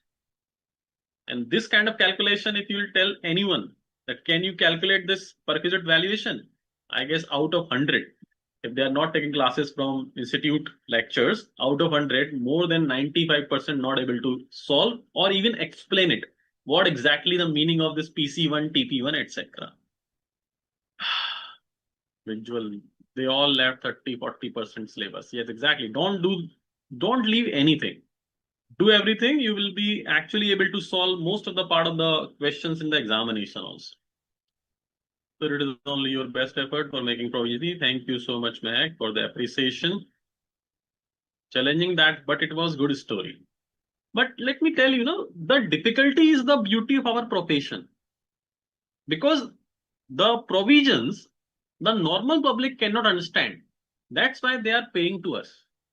If income tax would be simple, if the provisions are very simple, then what would be our value in this country? Because things are complicated and we are only there to understand those things and we are only there to explain these things to others. That's why we have value, and that value matters. When there would be a student, I have seen some Shark Tank, etc. I am very into it. So I have noticed that now when there are picture is coming over there in the Shark Tank, etc. kind of thing. So they always ask about their background. What is your educational qualification, professional qualification? And when somebody is saying I'm an engineer, I am a software engineer, I have done MBA, they always ask from where. Because from where you are doing these courses, it matters. So if somebody is from very good institute like MBA from IIM, that matters. But when chartered accountant comes there as a businessman, they ask and they tell I am a CA. They do not ask from where, because we have our loyalty that if we are a CA, then does not matter where or what institute, because we all have same kind of opportunity, same kind of syllabus, same kind of hard work we have put in. So that matter, they never ask from where, because they know they all are having same hardcore professionals as, because we are a chartered accountant. So these word really matters. Nobody asks where. Okay. Omkar is saying sir concept तो समझ आ जाता है, पर जब question लगाने बैठते हैं तो क्वेश्चन का कंसेप्ट समझ नहीं आता, क्वेश्चन की डिमांड क्या है मोस्टली। देखिए ओमकार, उसका रीजन ये है बिकॉज हम प्रैक्टिस करेंगे ना, डिफरेंट डिफरेंट काइंड के क्वेश्चन आते हैं। अगर आपने अभी मेरी वाली क्लास स्टार्टिंग से ज्वाइन करी है आज सुबह, तो हमने कार का परक्विजिट सॉल्व किया था MCQ, मे भी आपने नोटिस किया कि नहीं। उस कार के परक्विजिट में एक ऑप्शन था निल, वो सिलेक्ट हो रहा था। तो हमें पूरे कार के प्रोविजन पता थे, फिर भी सारे स्टूडेंट ने आंसर गलत दिया, क्योंकि उसमें वो एम्प्लॉय स्पेसिफाइड एम्प्लॉय नहीं था। तो question try to explain things to you, question try to communicate to you, but even आपके पास बुक भी होगी ना, तब भी आप उसे सॉल्व नहीं कर पाएंगे, बिकॉज आप उस क्वेश्चन की इंफॉर्मेशन को इग्नोर कर रहे हैं।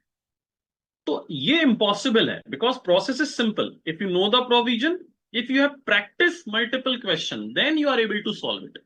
सिर्फ प्रोविजन पढ़ के, like as we have seen that TP-PC provision in theoretically we have discussed, and maximum student was saying sir it is easy, ये तो आसान है। But when we solve illustration number 10, if we do not solve illustration number 10, and I'll ask you now solve this, even if you have book in front of you with the provision, आप वो solve नहीं कर पाएंगे। तो अगर आपकी problem आ रही है कि कॉन्सेप्ट समझ आता है, क्वेश्चन सॉल्व नहीं हो पा रहे, तो उसका एक फैक्टर जो है वो है less of practice. Try to solve test to knowledge all question, try to solve illustration, MTP RTP क्वेश्चन। तो व्हाट विल हैपन कि आप 10 ट्राई करोगे, हो सकता है 4 ही सॉल्व हो, 6 सॉल्व ना हो। तो जो रिमेनिंग 6 हैं उनके लिए सॉल्यूशन एक बार ही रेफर करो कि क्या मिस्टेक है। Next time when you will try these question again or those kind of question again, then out of 10 maybe 1 or 2 will disturb you, all 8 you would be able to solve. So practice is the only solution. So do that and you will be able to solve question easily.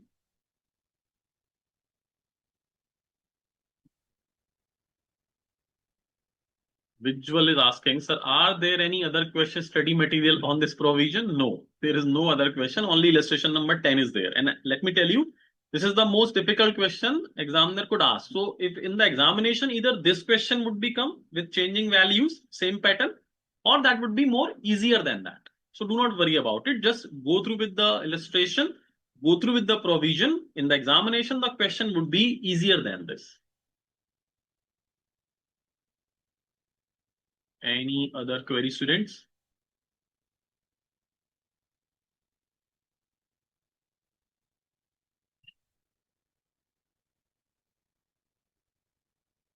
So let's moving on. The provision we have discussed regarding the TP, etc. And I believe we have covered all the provision. Nothing has left in the salary part 1, part 2, relief provision, etc. We have gone through with each and everything. Yes. Now let's solve one test knowledge question. Okay, now you can try all illustration. Illustration number 25 also for relief provision, etc. You can go through it. You can solve it. If there would be any problem, you can ask me in the next class. Let's solve illustration, test knowledge question number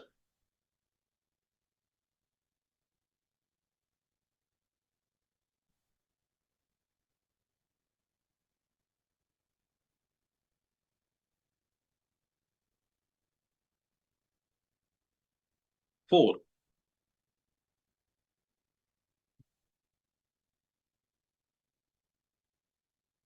That is on page number 3.120.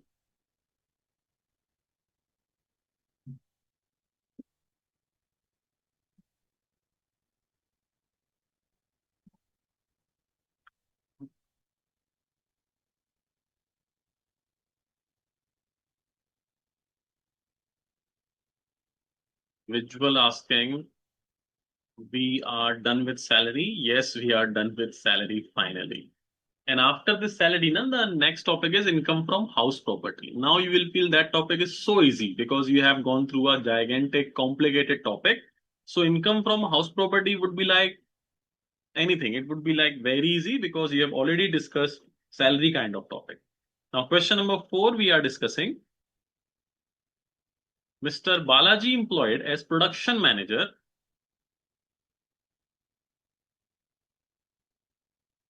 Mac is saying, sir, in study material, there is one more provision, deduction from salary. We have discussed that deduction from salary, standard deduction, entertainment allowance deduction, and professional tax deduction that we have already covered in the last session, Mac. I guess you have not seen that lecture. Yes, Mac, it is done. You can go through the last lecture, what we have taken on 12th of May, the provision we have discussed over there. So Mr. Balaji, employed as production manager in Beta Limited, furnished you the following information for the year ended on 31st March 26. Basic salary up to 31st October 25, basic salary from 1st November. So the salary has been changed. Salary is due and paid on the last day of every month. It does not make any difference if salary is paid on the first day of month, middle of the month, or last day. There is no difference. Dearness allowance 40% of basic salary. The question is not telling you whether it's as per terms of employment or not as per terms of employment. So if the question is silent, what we assume, either terms of employment or not as per terms of employment, what we will assume the dearness allowance? Not as per term. Very good. So we will assume it as not as per terms of employment. Bonus equal to 1 month salary paid in October 25 on basic salary plus dearness allowance applicable for that month. Then the other information has been given. So one by one, we are going to solve these information. First of all, basic salary. So because basic salary up to October is 50,000 per month. That means for 7 months, it would be like this. And for 5 months, it would be 60,000. So the basic salary in aggregate would be 6,50,000 rupees. Try to take monetary payment first. So that would be easy for you. Now dearness allowance. Dearness allowance is 40% of basic salary. That would be 2,60,000. And a request from my side, always write it down beside dearness allowance. If it is as per term, mark it as a T in bracket. And if it is non-term, you can write it down like non-term. So you will not do mistake by including or excluding it at the time of calculation of HRA, gratuity, etc. Because now we have mentioned is not term. So we do not need to include it. So sometime it happens when you did not write it down non-term or term, wrongly or by mistake, you can include it for the purpose of HRA, etc. calculation. But if you'll write it down like this, so you will never going to include it in your HRA, leave encashment, gratuity, provident fund provision, etc. Now the bonus. It's a 1 month salary, which is paid in October. on basic salary plus dearness allowance. So the bonus, the October salary was 50,000 and the 40% would be the DA. 40% of this 50,000. So that would be 20,000. So bonus is 70,000 rupees. Clear? Moving further, contribution of employer to recognize Provident Fund on account of employee 16% of only basic salary. So employer contribution to RPF is 16%. So we have gone through, if the contribution is exceeding 12%, then in that situation, exceeding 12% is going to be taxed. Now the contribution is 16% of salary, which would be 1,04,000. On the salary of 6,50,000, your 16% would be 1,04,000. Up to 12% of salary has been exempted. And salary means basic salary plus DA term. And because in this question, DA is not as per term, so we need to take the 12% of basic salary. That would be 78,000. So the balance is 26,000 would be your taxable value. Clear? Now professional tax paid 2,500, of which 2,000 was paid by the employer. So if the professional tax has been paid by the employer, then that amount is going to be add back into your salary as a perquisite. And the professional tax paid deduction you can claim out of your gross salary. And that would be maximum 2,500. So whatever amount of professional tax paid by employer, that is going to be your perquisite. And the total of professional tax, whatever has been paid by, that means out of 2,500, 2,000 paid by employer and 500 by employee. So total amount deduction up to maximum 2,500 you can claim from your gross salary. Next is facility of laptop and computer was provided to Balaji for both official and personal use. Laptop cost 45,000 and computer is 35,000. What should be the taxable value in this case, student? No perk. Very good. Well done. So that would be non-taxable because it does not matter in case of laptop computer, whether it's for personal, official, it does not matter. Now the car perquisite came. Motor car owned by employer. So owned by employer, that means second case automatically. First is irrelevant.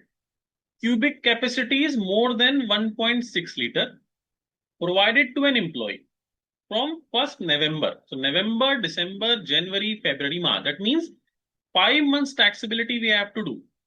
Both official and personal. So the purpose is also both.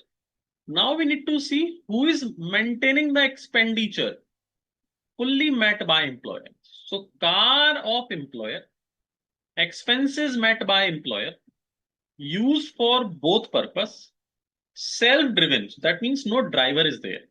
And capacity is exceeding 1.6 liter. So how much we need to include in the perquisite?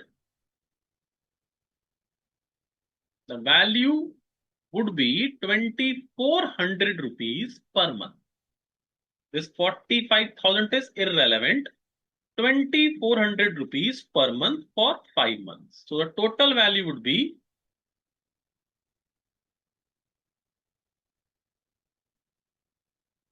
12,000 rupees. Taxable value in this case. Now leave travel concession. Leave travel concession given to employee. We have gone through with the provision of leave travel concession. His wife and 3 children. So wife value would be exempted. But out of these 3 children, 1 daughter age 7 and twin son age 3. So can you tell me who has taken birth before? Single child takes birth before concept would be applicable and then twins, or twins child birth before and then single child? Because of the age, we know the single child takes birth before and then the twins takes birth. So can you tell me how many children exemption we can claim? Only one or two or three?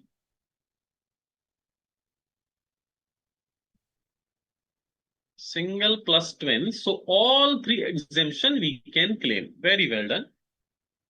The full exemption we can claim because that is children has taken twins taken birth after the birth of single child. So if you will add all these taxable value, you will have your gross salary, and out of that gross salary, you can claim standard deduction. This is under optional tax regime. So 50,000 would be deduction and professional tax deduction would be 2,500. So if you know the provision, you can solve any kind of situation which has been given in the question. So what question we have solved, that is not an easy question. That is a more than average question we have solved together. So if you learn the provision well, if you have revised the provision well, if you have practiced the question, there is no question that you are not able to solve any question in the examination. So if you have any query, student, you can send it to me, else we will go for a story.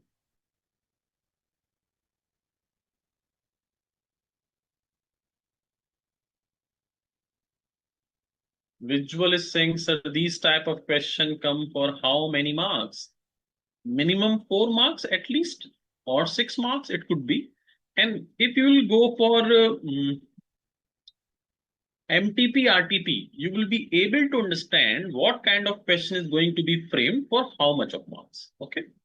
Aditya want to listen the Pluto story. Okay, the story of Pluto.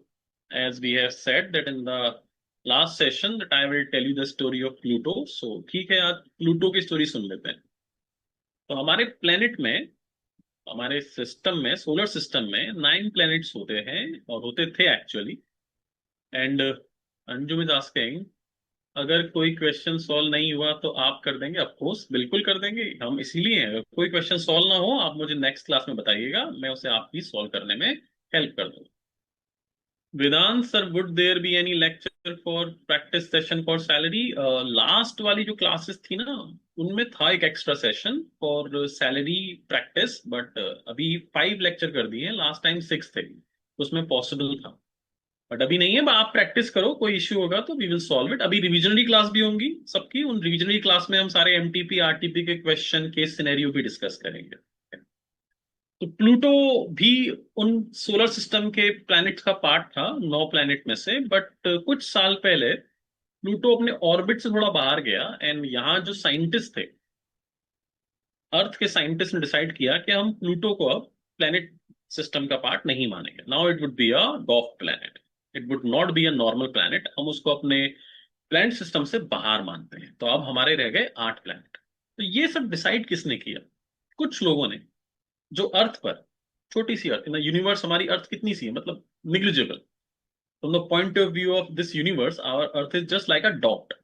उस dot पर भी, इतनी बड़ी दुनिया में, उस dot पे भी एक छोटे से ऑफिसेज में, एक छोटे से कंट्री के छोटे से ऑफिस में कुछ छोटे से लोगों ने डिसाइड करा कि Pluto will not be the part of our planet system.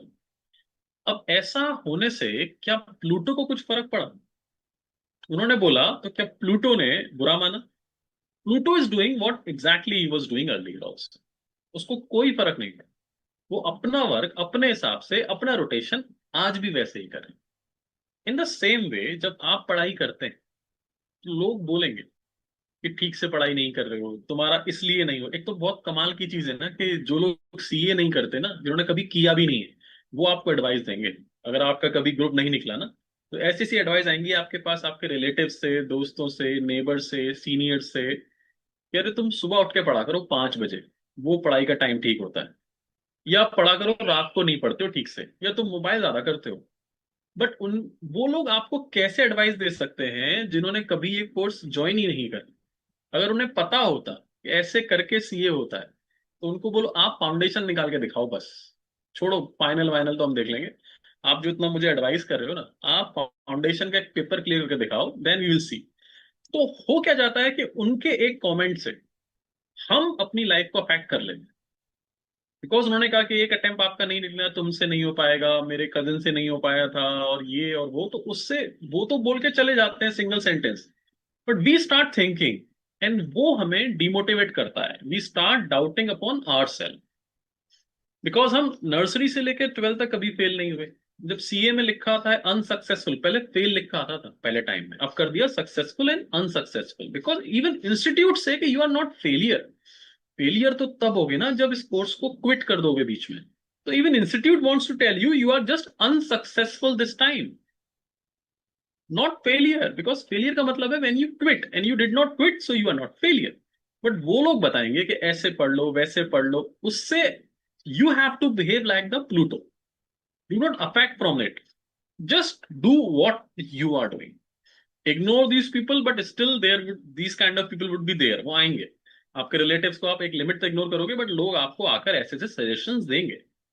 तो just behave like a Pluto, ignore them, do not affect what they says, because it only matters what you think. तो अगर आप believe करते हो आप कर सकते हो, आप बन सकते हो, तो आप कर सकते हो, बन सकते हो। There are this kind of 1000 stories जहां लोगों ने जीरो से क्या अचीव किया है वो हम सोच भी नहीं सकते। Like in a para Olympic there is a girl called Sheetal Devi. She has make I guess world record is something, and she does not have legs, still she is a Archer.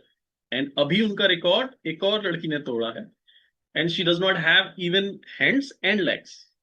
So you can can't even imagine कि लोग क्या क्या कर देते हैं when even they do not have their hands and legs. And हमारे पास तो सब कुछ है। इतना डिफिकल्ट थोड़ा ना है सीए करना। बस a proper planning, discipline, sacrifice, I always told you, ये दो चीजें आप करके रखिए। और थर्ड और सबसे इंपॉर्टेंट जो मैं मानता हूं, हार्ड वर्क। पीछे नहीं हटना है। अब ये ज्वाइन किया है सीए, नाम जब सिर्फ बुक्स में देखा है ना, चार्टर्ड अकाउंटेंट, वो अपने नाम के आगे प्रीफिक्स करना है। ये बात ठान लो, मान लो, हो जाएगा, पक्का हो जाएगा।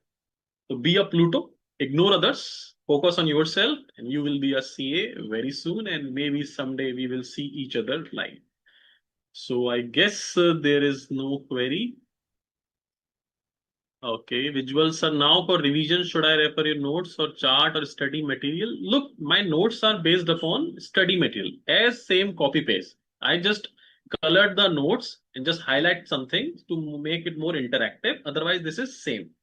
But if you want to refer to the study material, you can do that. You will find it out. They are similar. If you want to refer the notes, that would be enough also. Chart is just a secondary thing for revision to understand the provision instantly. So chart is not something from which you need to understand the whole provision. They are just the short notes kind of thing. So chart is for your revision purpose to understand the concept as a whole. But you have to either refer the study or the notes. That would be enough.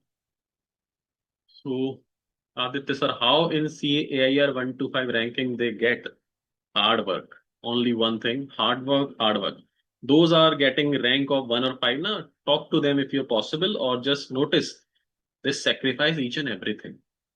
Everything. So it's all about sacrifice. Jitna sacrifice you can do na, utni you can get the better marks. So sacrifice, discipline, hard work. ये उन rank holders का बाकी सारे बच्चों के comparison में ज्यादा होता है।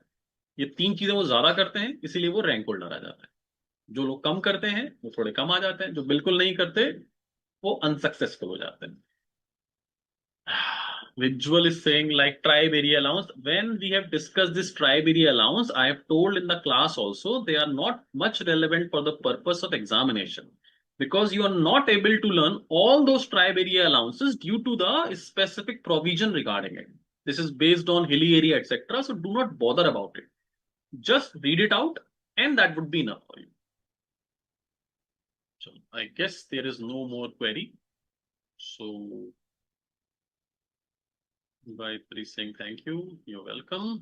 पढ़ते रहो बच्चों, पढ़ते रहो बच्चों।